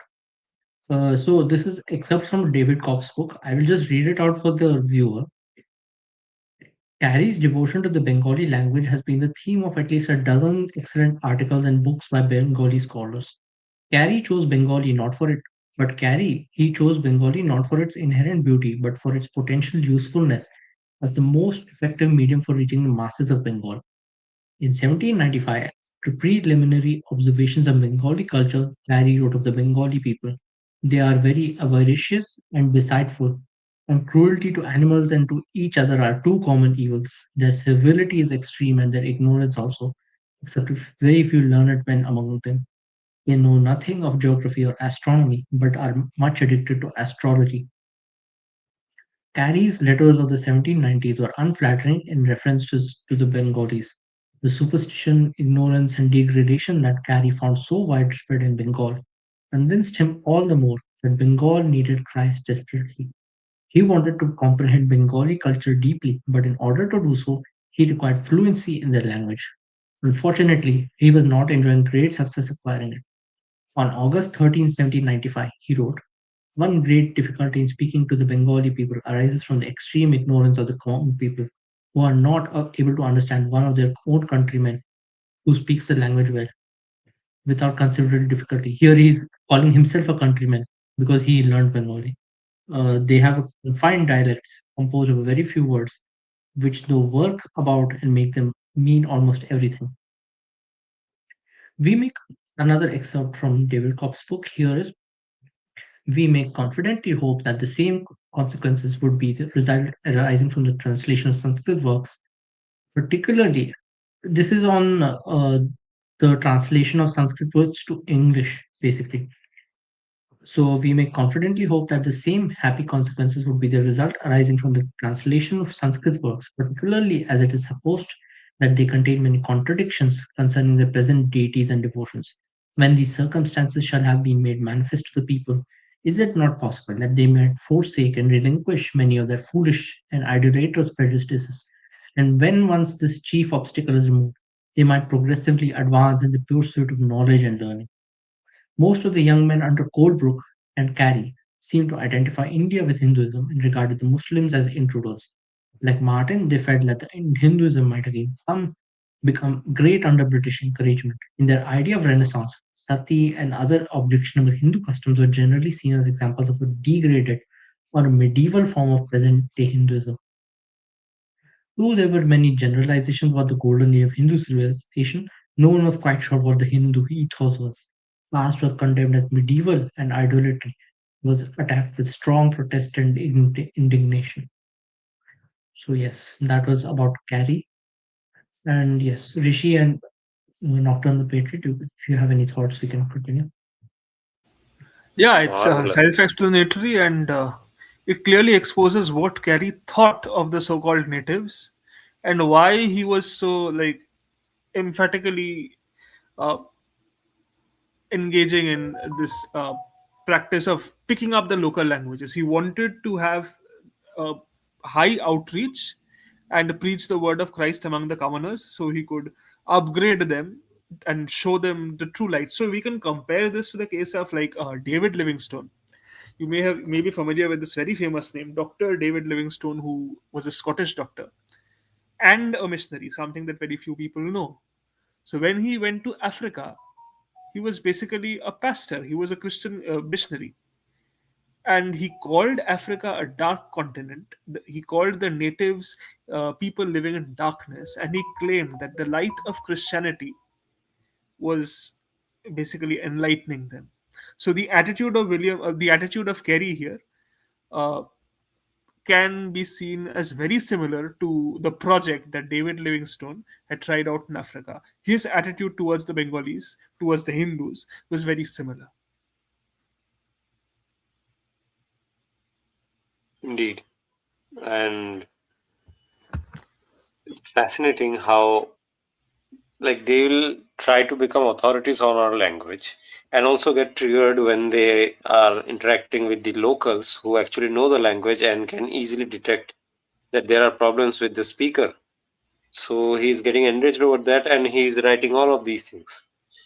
After that, they will also translate our books so as to show that in present what Hindus are doing, those are actually false. But those falsities are actually imposed by these translations. It is not originally as such. So it's a crafty mission, in fact. It's a deliberate misinterpretation just to sow seeds of doubt so as to create vacuum, which then maybe they will use. And then, as they say at last, right, they might progressively advance in the pursuit of knowledge and learning, aka being Christian. It's not just normal learning or normal knowledge, it's Christian. Everything has to be towards that alone. Amazing, amazing. Yeah, Nain. Yes, so that was the part on the missionaries. And this is particularly important because you see, as we shall cover in future episodes, that every level of our reformers, every level of Hindu society, they were kind of engaging with missionaries without really considering the true motives, except for, of course, the people who lived in the most traditional of ways. They were entirely rejective of missionaries. But whoever came close to the English, they became too receptive to the ideas of the missionaries, and this becomes quite problematic. So, moving ahead, uh, so the missionaries, though, they weren't the only ones who were actually founding knowledge institutions in Bengal and elsewhere. We see that in 1800, after the defeat of Mysore on Tipu Sultan, as kind of celebration from that, Lord Wellesley he founds a college for the learning of Hindu, or you can say Indian texts, or even Persian texts in general. In 1800, Lord Wellesley establishes Fort William College. Ostensibly, this is an institution to train East India Company civil servants in Indian languages. So the British were recognizing that effective rule required officers who could actually communicate with the rule. On the surface, this looks like respect for the Indian languages. The college actually employed 50 munshis who were proficient in Persian, and over probably I think 20 pandits as well who were proficient in Sanskrit and the local languages. It commissioned many translations, many grammars, many textbooks, and so on. It seemed to actually value the indigenous knowledge. But looking at the structure, who runs the institution? We see that British administrators are the people running it. Who sets the curriculum? The British needs. British government was usually the one setting the curriculum. And what is the outcome from the knowledge that is being produced? The outcome is that the British learn to rule more effectively the populace. The Indian scholars at Fort William, they were just employees. They produced the knowledge for British consumption. Their expertise was basically extracted, systematized, and returned to India in the form of quote unquote better colonial administration. This is different from the Asiatic society, which we saw earlier, but it is also related. The Asiatic society, which we saw, that was about understanding India's past for scholarly purposes, but also to understand for better administration. But Fort William College was explicitly to understand India's present for administrative purposes. Uh, Both of them position British institutions as a proper home for Indian knowledge. The deeper irony is also seen here. The scholars who worked at Fort William, people like Mrityunjay Vidyalankar, they were actually genuine experts in their traditions. But by working within the British institution, they legitimized the idea that British institutions were the appropriate venue to discuss, to actually produce works from for their Indian learning. And through this, they had also train the officers who would administer and transform their own society as well. The broader vision of Richard Wellesley. who was the Governor General for 7 years at that time, he wanted to actually make an Oxford of the East, where the British men would receive the cultural and linguistic education of the East necessary for the effective imperial administration in the East. In Britain itself, the college was kind of controversial.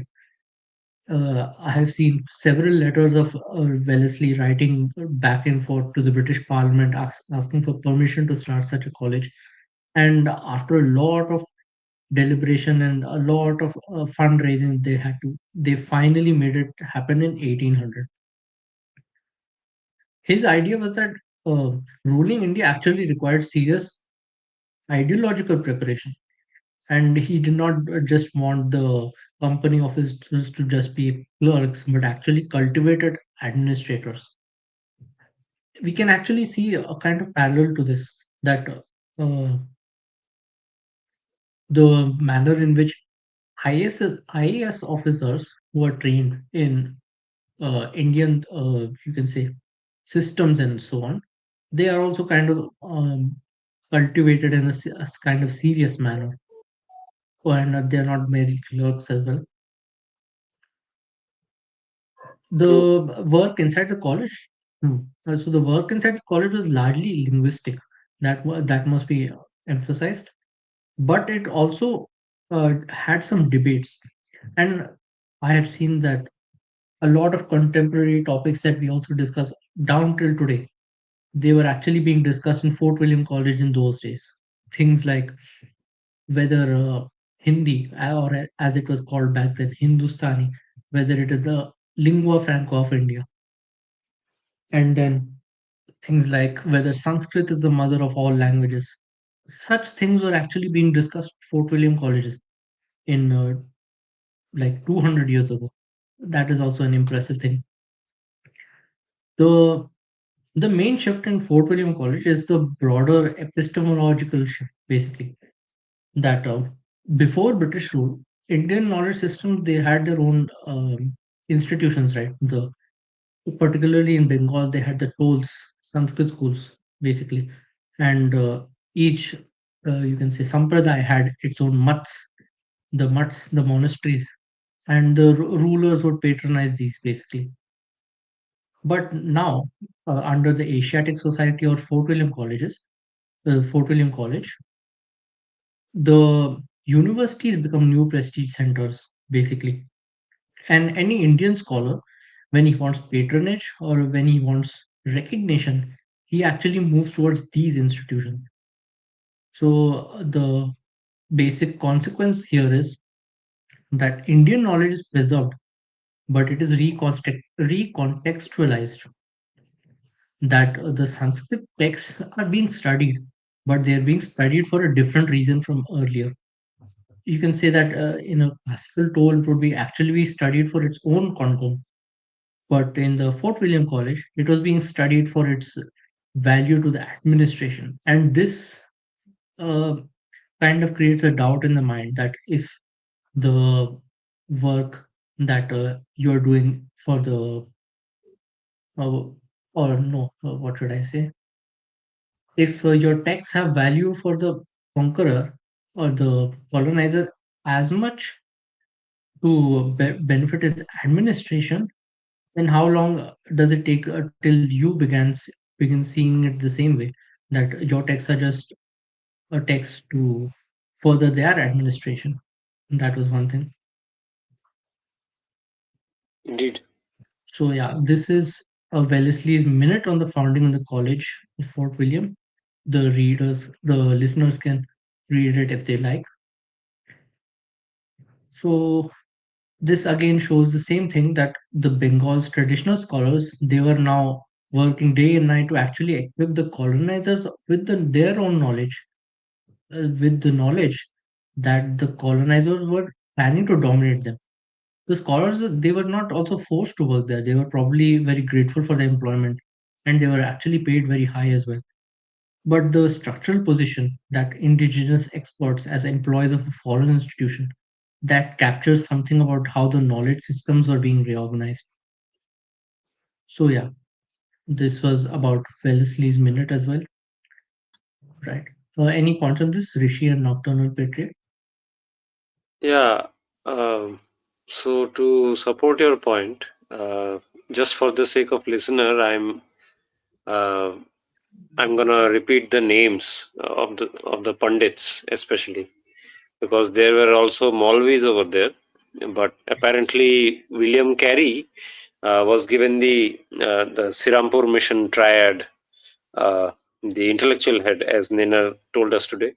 So he was apparently given the duty to bring such pundits from various places like Malda, Navadvip, etc. So some of the names are the main Pandit was, as Nina told us today, Mrityunjay Vidyalankar. The second one was Ramnath Vidyavachaspati, and their assistant would be Shripati Mukhopadhyay or Mukherjee.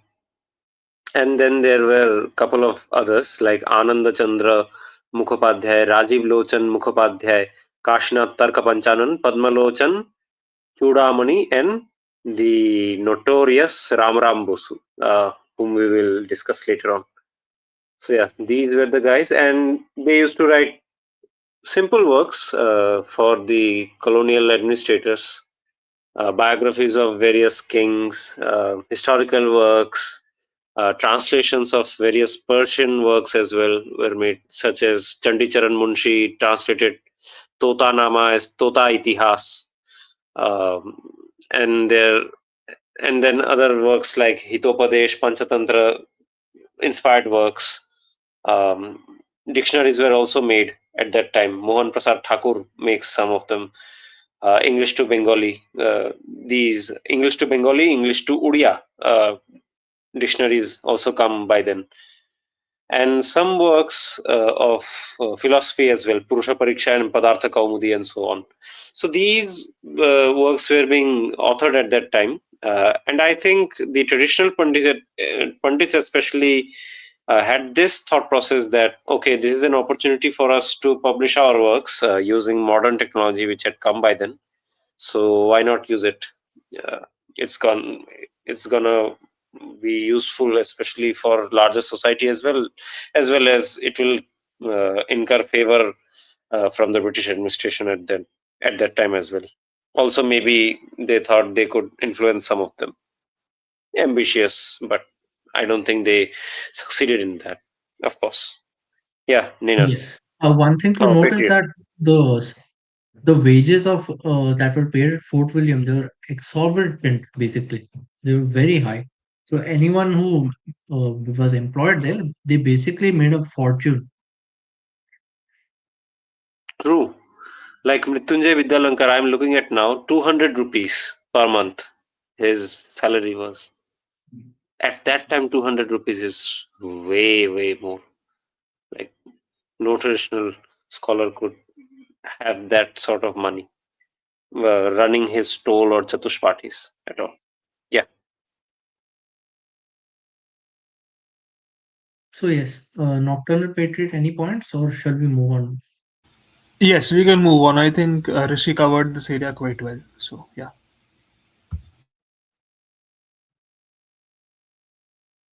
Okay, so we move on to an example of a person who was working at Fort William College, a particularly interesting example who is different from the other pundits we discussed, basically. So the case study here we discuss is of Ram Rambasu.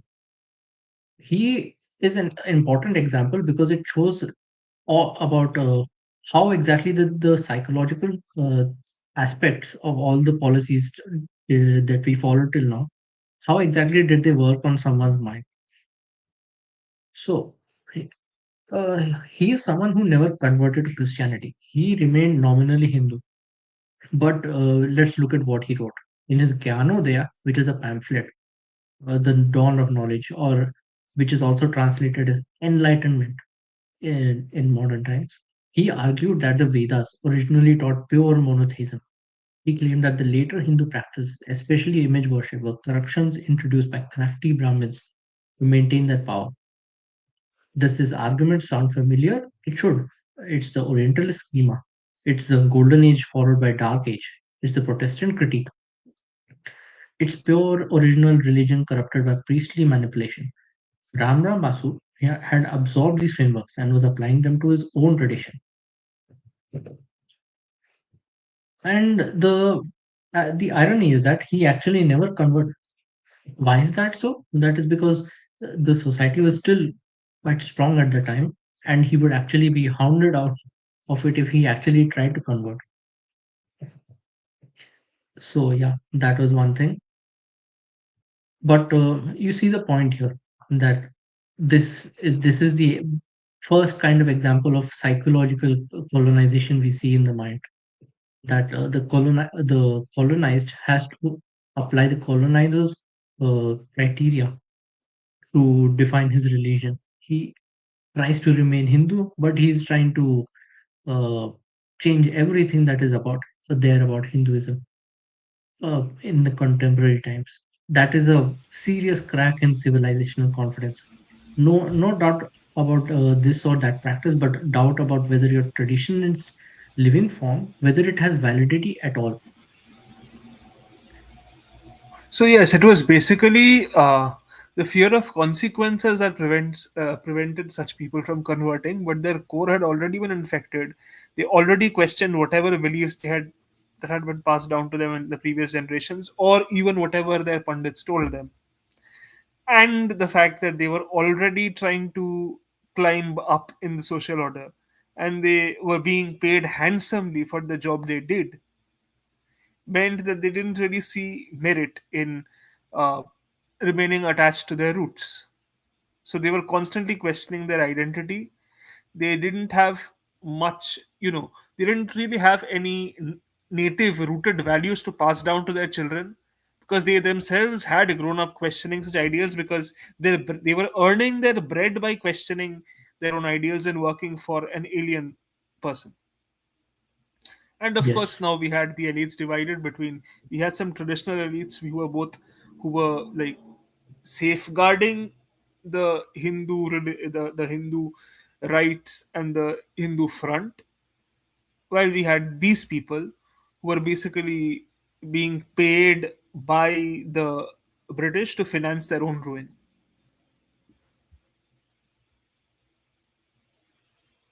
On the case of Ram Basu, a lot more can be actually said.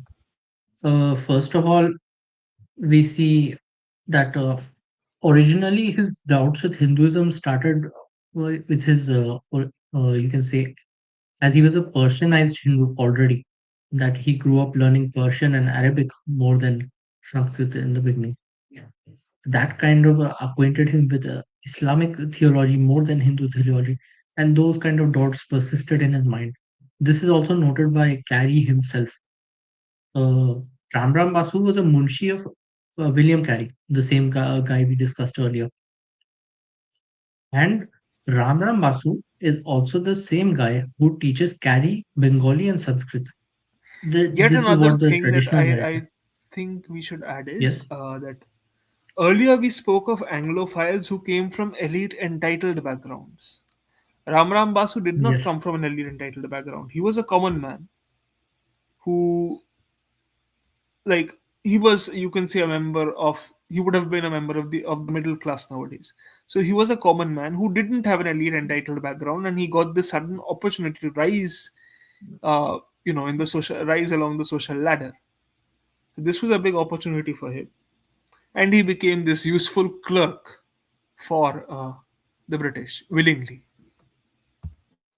yes. So particularly his task was that of a munshi. Everywhere he went, he was basically a munshi.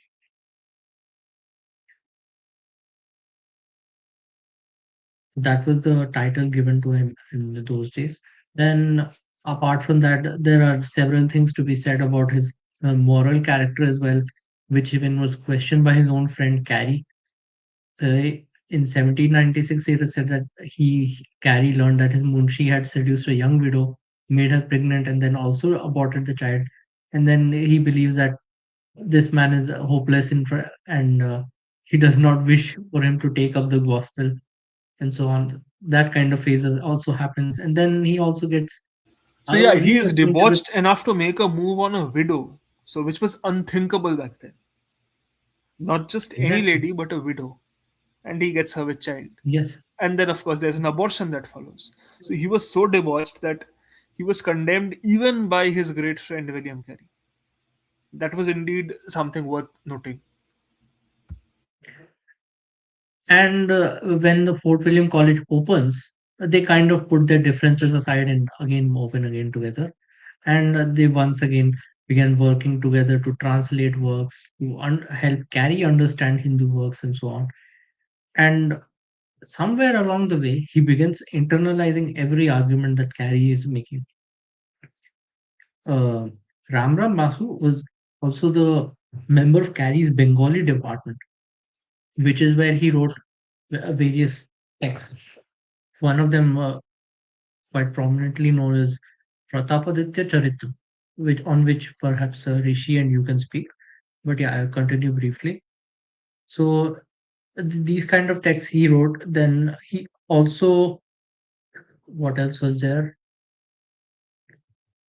Uh, Trying to remember more. Biographies of Biography of Christ in Bengali that he wrote. Yes, yes. He wrote a biography of Christ, and as we mentioned earlier, he wrote that pamphlet called Kyanodaya, where he tries to portray Hindu religion as superstition and all that, basically internalizing all the So he Orientalist and was the one, missionary like, he messages. wanted to be this person who was imparting the actual gyan, the gyan that actually means something, the gyan that helps you survive in this world infested with people who have come to save you. These white sahibs who have come to emancipate you from your misery. But that is basically the kind of gyan he wished to impart. He wanted to make brown sahibs of the natives, perhaps, because he was gradually progressing towards becoming one.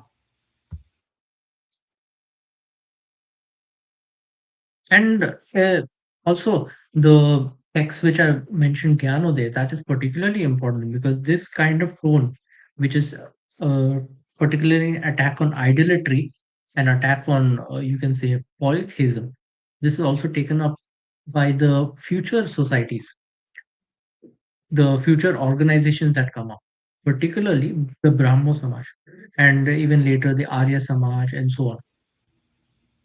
Yes, so we can say that the seeds have already been sown at this stage. The seeds of questioning idolatry by considering Hindu practices to be defunct and so on. Yeah, And the mythical basically, monotheistic golden age as well. That yeah. also persisted.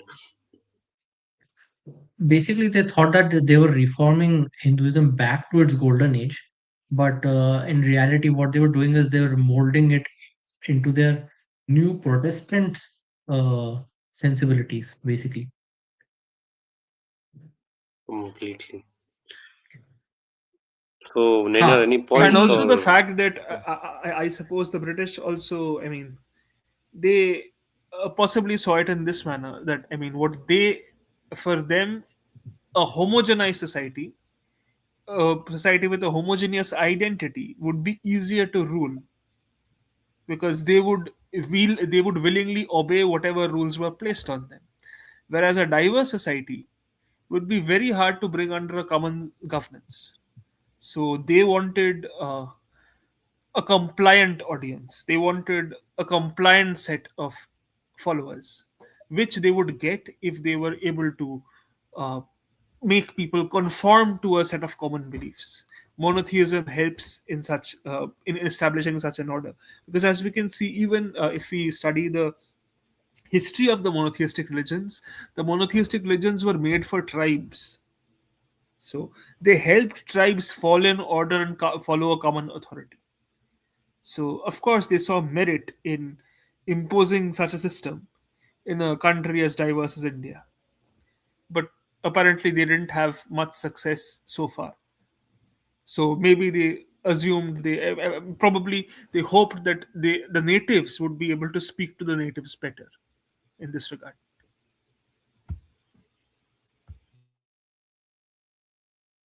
yes. And did you and Rishi have any thoughts on his literary works, particularly say Pratapaditya oh Charitra? yeah, yeah. Because You see that a lot of glorification is done about him being the first Bengali writer and so on. Yeah, so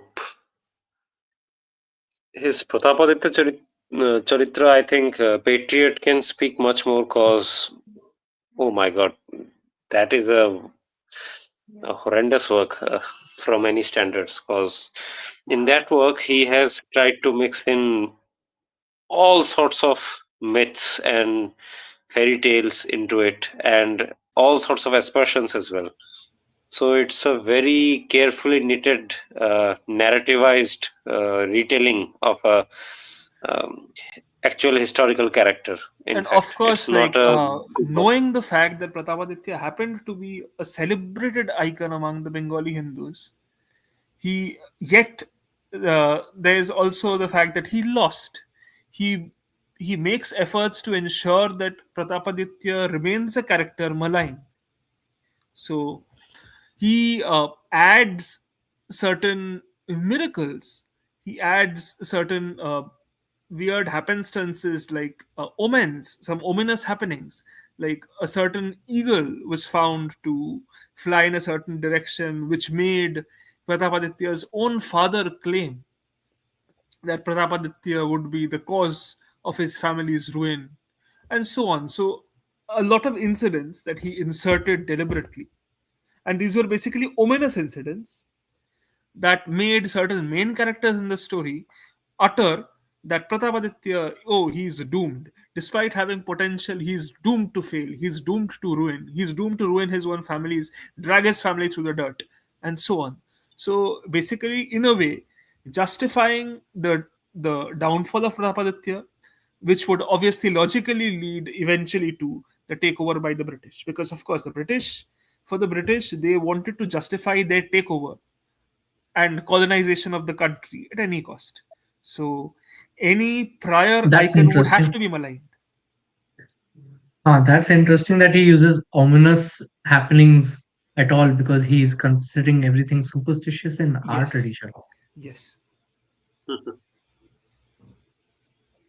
So, can I And there's quote the a Krishna point Stava. I think about? Krishna Stava or Krishna Stuti. You'll know better. Yeah, yeah, The book Krishna Stava. Yes, Krishna Stava. absolutely. Uh, So in that yeah. So he tries to familiarize the Bengali native with the character of the grand character of Jesus Christ, the modern age prophet, and he even creates a Bengalified word for Jesus, Jijach. So yeah, he goes to a great extent to try to familiarize the Bengali and make Christ accepted in the Bengali psyche. So, to bolster the argument of Patriot, I will just quote a passage of Mr. Ward on this issue. 1808, April 25. He says, yesterday at Calcutta, Ram Bosu, he's referring to Ram Bosu, Ram Bosu called upon me at Brother Carey's lodgings by appointment. I wished to engage him to write for us a life of Christ in Bengali rhyme to give away in the hope it might be useful. The Hindus have been used to scarcely anything but poetry, and in consequence, the Bible is more strange and unacceptable to them. They have their histories of Ram, Krishna, etc. in poetry, and it is probable that these poems have contributed more than anything else to fix and disseminate the peculiar notions and customs of the Hindus. Ram Bosu was of the same opinion and entered very cheerfully into the work, promising to devote his nights to it till it was accomplished. End quote. So, He goes as far as declaring Jesus as Ishwara Putra, basically conglomerating their father of Jesus with our concept of Ishwara. So that is there. yeah, So their Isha Putra and is Isha. Okay, I think in their theology, Jesus himself is known as Yeshu, Isha. Yes, so Isa Masi or Isha. But yeah, he goes as far as declaring that individual as Ishwaraputra. So, yeah, a lot of facts were muddled by him, only to get Indeed. across to the Bengali natives and somehow persuade them to accept this new world order and get enlightened. Ah, so Yeah. apart from this, the viewers might be curious that he's doing all this kind of antics, yet he's still a Hindu, so to speak. And there are a lot of people glorifying him for this particular fact that he remained a Hindu. No, the truth is that he remained a Hindu out of cowardice. The thing was that in those days, the concept of conversion was not really understood by Hindus. Um, if he were to convert, then he would actually be outcasted. So to remain in his caste, he did not convert. And this is actually admitted to him in his writings to Carrie and others. And he even says that he is apprehensive that his wife might leave him. So if his wife and children desert him, I mean, the Hindu laws would require him to pay for for their upkeep. So Hindus have always had the system of alimony, so called. So the price for the wife and child's upkeep would have to be paid for by him eternally. He didn't want those expenses of sudden, you know, a separation from his wife. So the reason he remained In general, a he was Hindu by the afraid of book, being outcasted. yeah, he just didn't want to face the complications. For Yeah. example, there are He would other lose his elites who, property. for being Anglophiles, did get outcasted. They had the Mm. like, I mean, they had they were affluent people and they could afford to get outcasted. They could make a living by themselves. But like I said, uh, Ram Basu didn't come from an affluent background. Whatever money he made was through being a useful clerk. He didn't want to lose that fortune on the upkeep of his family. Correct. So yeah, that was Ram Basu. And we can move on to the next slide then. Mm. So overall, we look back at all the things we have discussed. So by 1800, a new kind of elite was emerging. We can identify the nucleus of what would later be called the Bhadralu, the respectable people, or you can say, I don't know the literal Bengali translation, but I think it means respectable people, or the Bengali middle class. And you can kind of identify their characteristics as well, that they wear the Bengali dress at home, but they wear the English coats for their portraits or for their events. They speak Bengali, but they learn English and they write in They English, have but refined they also taste read and Sanskrit refined texts. consumption patterns which differ from the rest. That is also there. Yes, and the occupations of them were also broadly the similar ones, as clerks, as teachers, as translators, as agents, as Anyone who was lawyers, useful to the British order could be said to basically belong to this positions class. that served the colonial administration. Yes. We have then our exemplar of one of these new elites, or you can say an old elite who was transformed under the new administration into one of the new elite. He was Ram Mohan Roy, born in 1772. So after the British actually had, he's born far after Clive had actually won in Plassey. His family lost position under the permanent settlement, and his a part of his early career it was actually spent working for the company.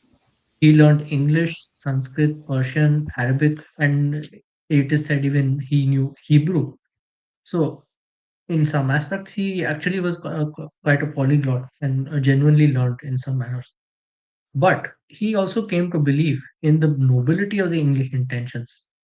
He genuinely believed that the British were bringing progress to India, that the Hindu society needed reformation according to rational principles of the British, that the path forward required collaboration with the British power. So, we have several questions in mind. We don't seek to answer them right away, that whether he was a collaborator or was he a visionary. Both framings miss something.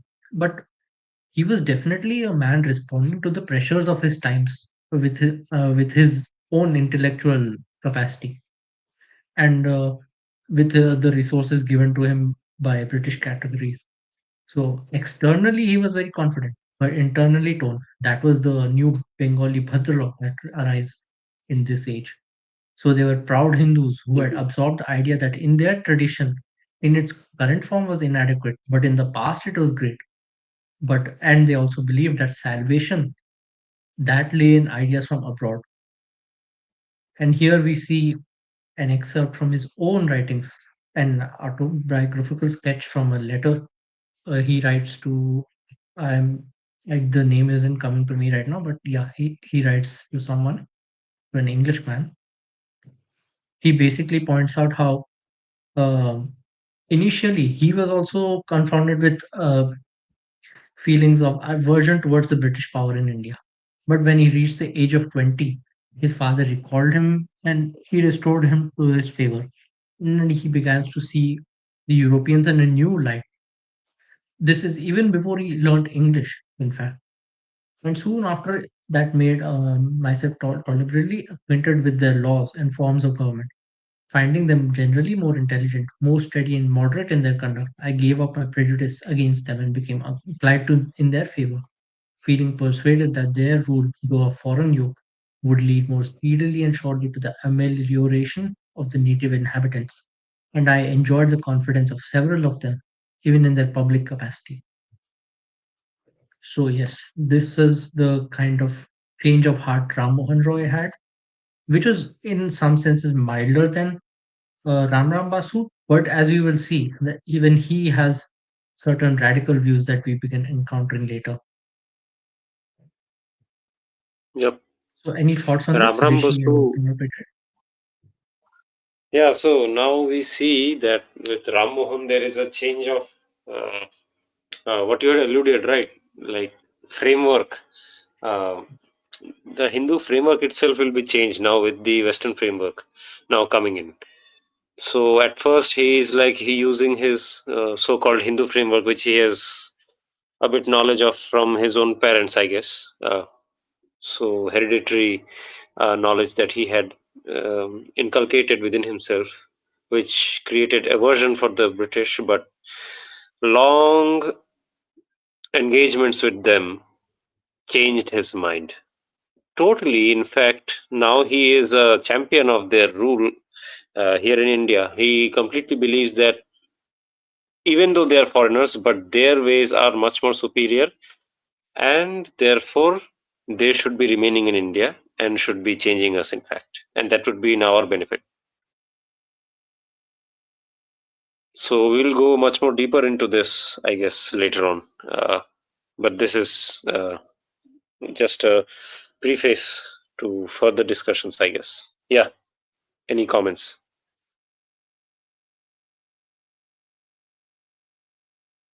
Nocturnal Patriot, any thoughts on Ram Mohan Roy?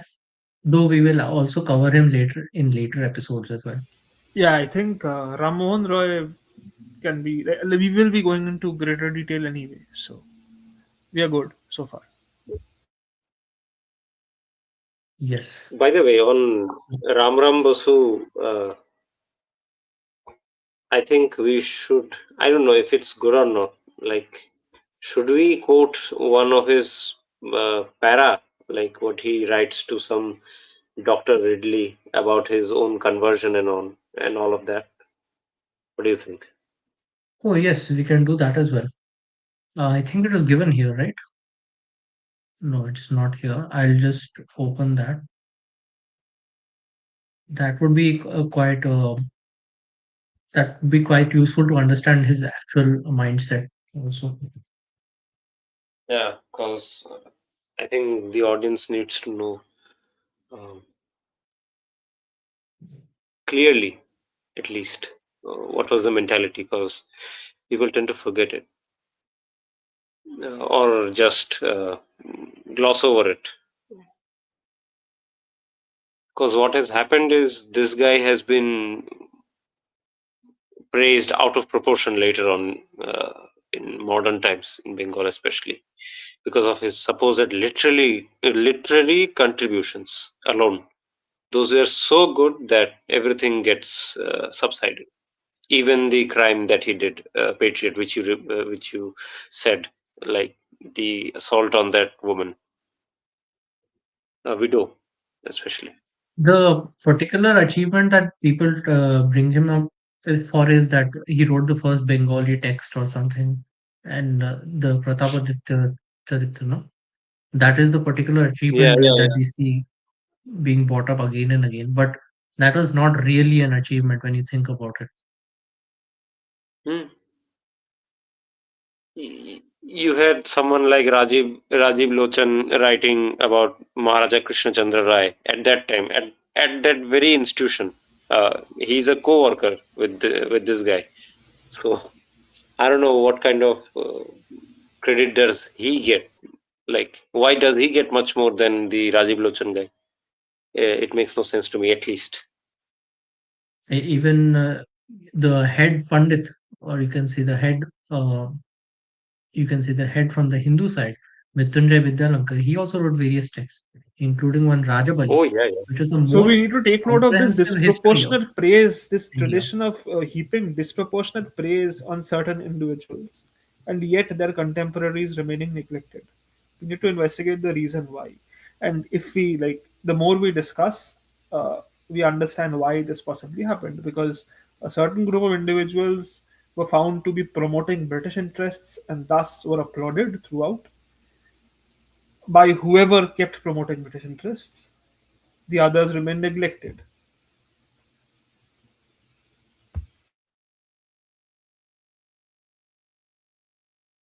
Yes, that was there.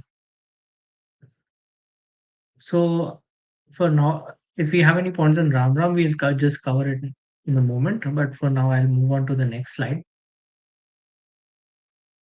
So we are moving towards the ending of our discussion on this. We have covered the entire period from the Battle of Plassey, 1757 to 1800, and also set the background for basically what happens in Bengal over the 19th century. This slide synthesizes what we've basically covered: four vectors of erosion operating simultaneously between 1757 and 1800.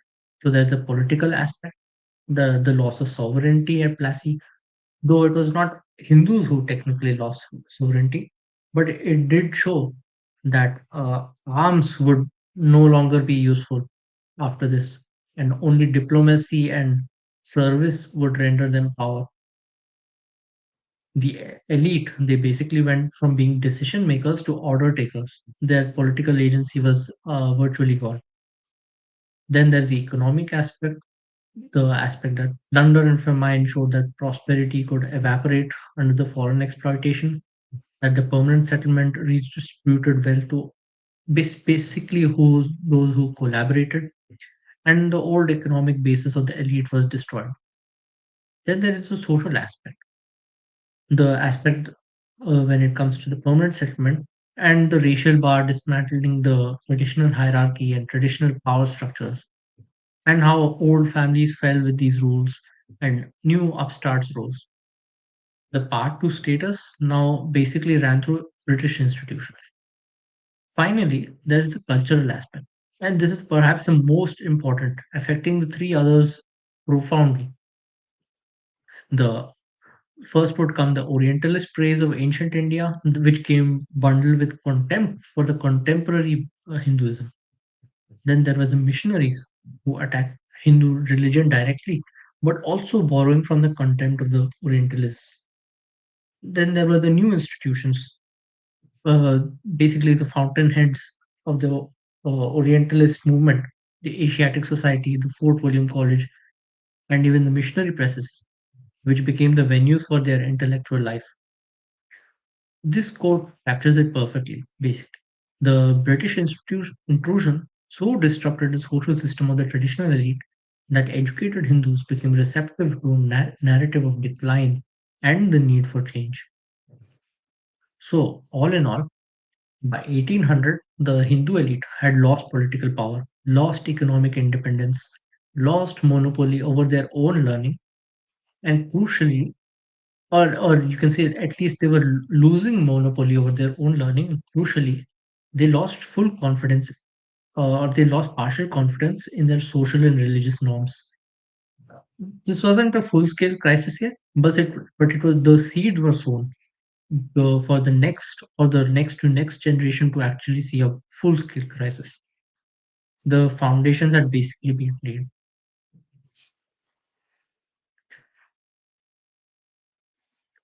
So yeah, this was that.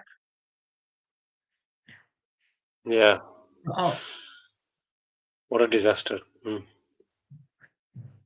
so Rishi, I believe you found the part on Ram Ram Yeah, Basu. yeah. Yep, yep. I have. I've shared it with you. Yeah. So yeah, we can discuss this. I believe he writes a letter to, or it's from Mrs. Watt's journal, right? No, it's a letter of his. You were right. It's a letter of his to Doctor Reland, uh, translated by Carey No. himself. Okay, okay. So do I read it from the Uh, second page or the first page here? the first page, the left page, first para. Oh, sir. That. Okay, okay. You're right. So in this letter, we see that he writes the following. Oh, sir, I am the most wretched. When the gospel was first published in the country, I heard it. Mr. Thomas had been here but a few days when I became his munshi. I believe he's talking about which a particular Thomas. I forgot his name, but yeah, he was there. Yeah, He had been, he was there. uh, he was one of the British officers only. He had Hmm. been there but a few days when I became his munshi and taught him the language of the country. After he had learnt a little, he began to translate and preach in many places where he was much esteemed, where the word was manifested to many people. After this, Mr. Carey came hither. I also taught him the language, and the gospel also proclaimed. As I was under Mr. Thomas, so I remained. I understood something of the gospel and can make it known a little to the others, but cannot leave my caste. This is my great difficulty.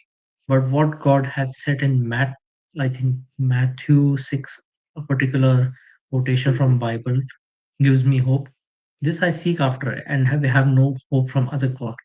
Whatever else relates to me, you will understand from Mr. Carey's letters. So yes, this validates a point which I was stating earlier that he was afraid of leaving his own caste. Indeed. Exactly what you had said. That is proven from here. He was a complete Christian by heart, but he could not leave because of his caste.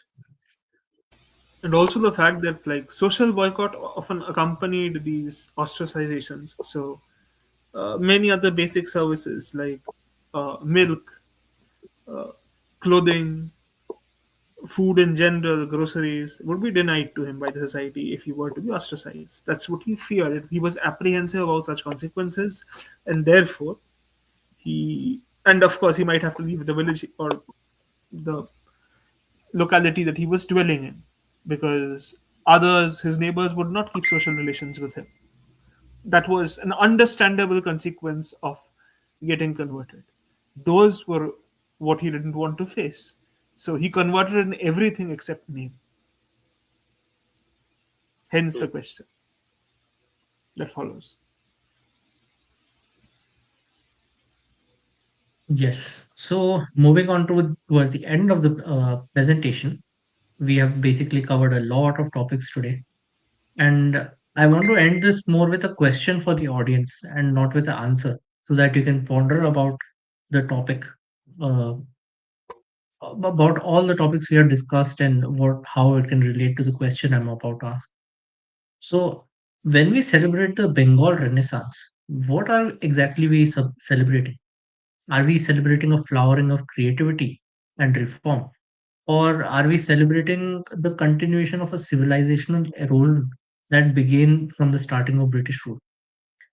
The reason I ask this is because the reformers who emerged in 19th century, you can say Ram Mohan Roy and his successors, they were quite accomplished, quite brave as well, fighting against society to, for what they believed was right.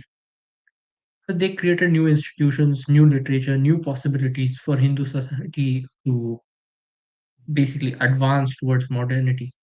But they also made the mistake.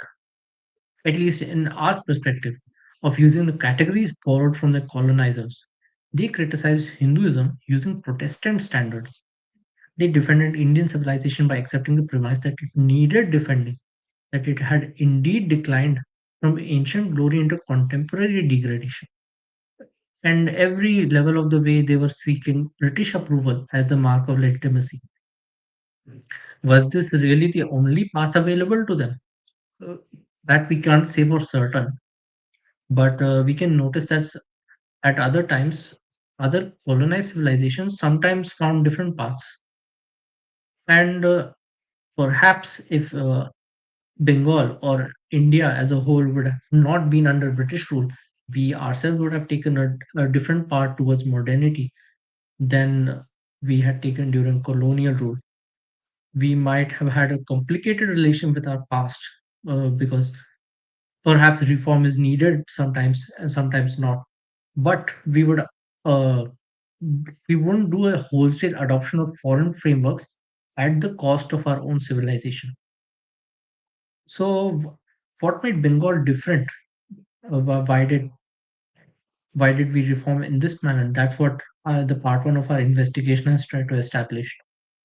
The combination of the political conquest, the economic destabilization, the social revolution through policies, the cultural infiltration through missionaries, through Orientalists, they created very unique conditions that were favorable to our psychological colonization. But the story doesn't end here. The starting point which we brought up about the Hindu college, about young Bengal and its radicals, about how the Hindu college, which was founded by with certain ideas in mind, but ended up producing something to the contrary. We still haven't addressed that question with all this, but we are moving towards there. The debates that we see, that we shall see coming up in the future over sati, over widow remarriage, over English education, the Macaulay Minute, and so on. They would become quite relevant in the future. So, but the background for all of these was the pattern that was established between 1757 and 1800. These same patterns would basically play out with more and more intensity over the years to come. That's for part two. So, yes, that was the question. That what do we really think when we are celebrating when we are celebrating the Bengal Renaissance? With that, I think we can conclude the presentation here. And if Rishi and Dr. Patriot have any concluding points, we can move on. Yeah, so this is for the audience, this is just a preamble. Today's very detailed discussion, and all kudos to Nainer, first of all, Patriot as well. Amazing, amazing presentation, amazing deliberation as well. It's just marvelous. A marvelous preamble for the next episodes to come. And there, uh, and in further podcasts as well, we will eventually decide as to what that renaissance meant. Because for the audience, I'll just give a clue over here. Renaissance in Europe meant remembering that golden age of classical Greek and Roman thought processes and frameworks that really changed that whole society as completely from a very dogmatic Christian perspective based outlook to a very different set of beliefs and movements which later on came over there. And for them, it But was in case truly of a phase of enlightenment in which they tried their best to separate the church from the state, both the administration as well as to handle like any technological advancements or to help the industrialists with taking certain key decisions without the church interfering. So all that was achieved during the Renaissance. So it was a true case of enlightenment. Over here, it was significantly different. Here, our colonizers were trying to raise our standards to match their own Christian sensibilities, or to find a fault line through which they could propagate their religion to increase the size of the flock, like to behave as the shepherd and increase their flock.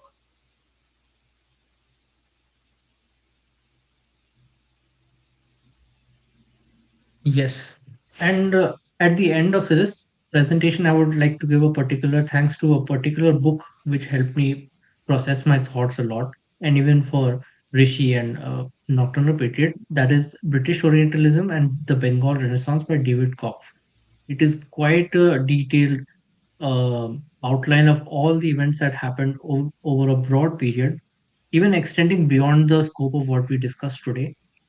And it helps us to reframe our arguments with a very critical gaze to what we are traditionally taught about the narratives that happened in of those days. So yeah, that was one thing.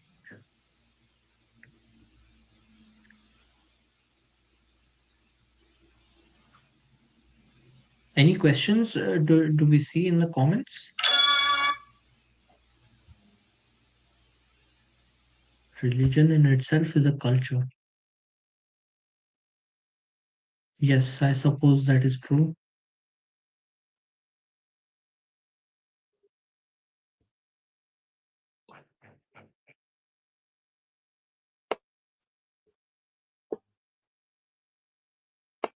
I suppose we don't see any questions as such.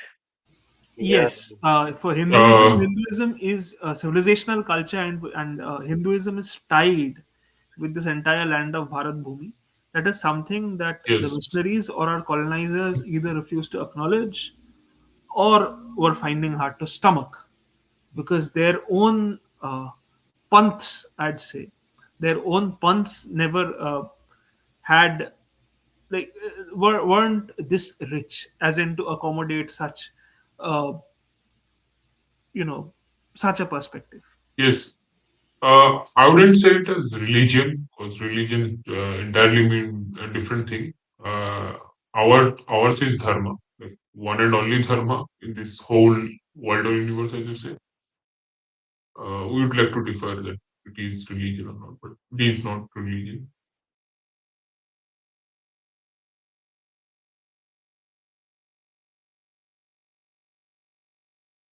So the question, what if what we call ourselves if the word Hindu is erased? That is a good question, but that is Dharmic, a question of dharmic, because identity markers. we happen to be the only dharma, so we are dharmic. The Ah, others Yes, but aren't. identity markers generally they're things to do with, say, a lineage or what region you come from, and so on. Yes, and since the word Hindu is very tied to this land of India, and so is our dharma.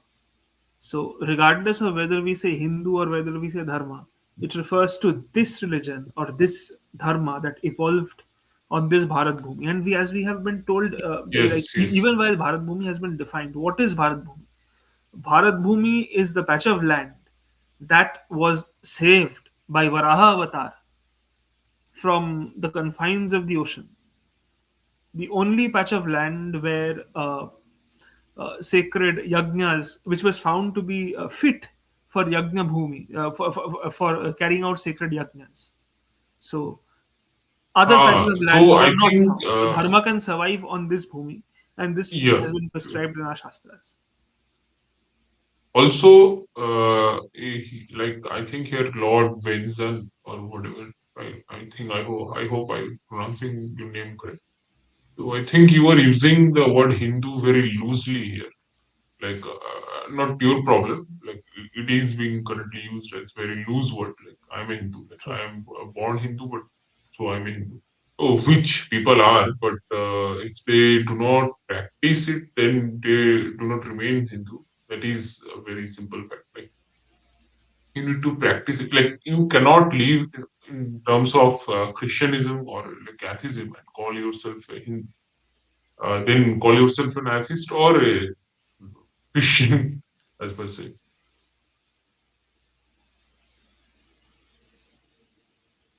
Okay, last question, I guess. Okay. The word mlecha. Yeah, Richa Nocturnal would Patrick. be used for I think The Anyone who's not Hindu, basically. So basically, the I think Mleccheta is an equivalent of alien uh, here. So I those think who do not Rishi here can. I think Rishi here can probably, give a yeah. good explanation on this. Rishi, go on. On Mlecha, yeah, on Mlecha it will be गोमांसखादको यस्य दुर्वादी बहुभाषते शास्त्राचारविहीनस्य म्लेच्छ इत्यभिधीयते. Yeah. So beef eaters and speaking against Vedas, speaking also foreign or debased languages or abuses, especially they are like collectively all these qualities is found in certain set of people and they are named as militias. This is And the the first traditional Swechhachar, those who do nomenclature. not adhere to the Dharmic protocol. So Swechhachar. Oh yes, yes, Yes. yes. Hmm. They And act as they also the please. another thing I note to this like they are papatmas, so that's why we differ. Like we have so many strict rules, strict protocols for them. Uh, like all these again, like we have that rebirth concept. So they did something very vile in their purva janma. Then they took birth in this. Then they became that. So yeah, all these equations are in play. So For the lecture is lack a of a very proper broad word, word. I mean, since you ask such questions, you must be familiar with the English word decorum. So we too have a dharmic decorum. Those who adhere to the dharmic Yep. decorum Yep. are Hindus. Those who do not are not lectures. I Hmm. mean, therefore they are lectures.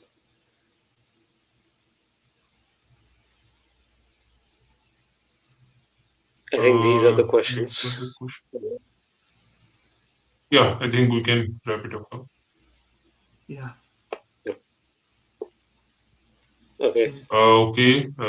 Thank you everyone for sticking with us throughout the stream, and also let us know your thoughts about our presentation or about our topic. Anything in the comments, Yes. or you can mail us. And yes, this is a series. This is a series. We do not know like how long it will be. If we keep gaining on content on this thing, then it will just keep expanding. But yeah, it will be an interesting open series. So please do Yes. subscribe our channel and We would love it if we would click love the it notification if bell. the audience gave their thoughts in the comments. And yes, this is a series. Exactly. And if the audience wants us to pick us pick up a certain topic about the history of Bengal during this period, we shall do that as well. We Yes, Any definitely, topic is definitely. of interest in this. Yes, please, please do inform us with it. So we are ending it here. सभी को जय Shri Ram, Vande Mataram. Jai Shri Ram. Jai Shri Ram.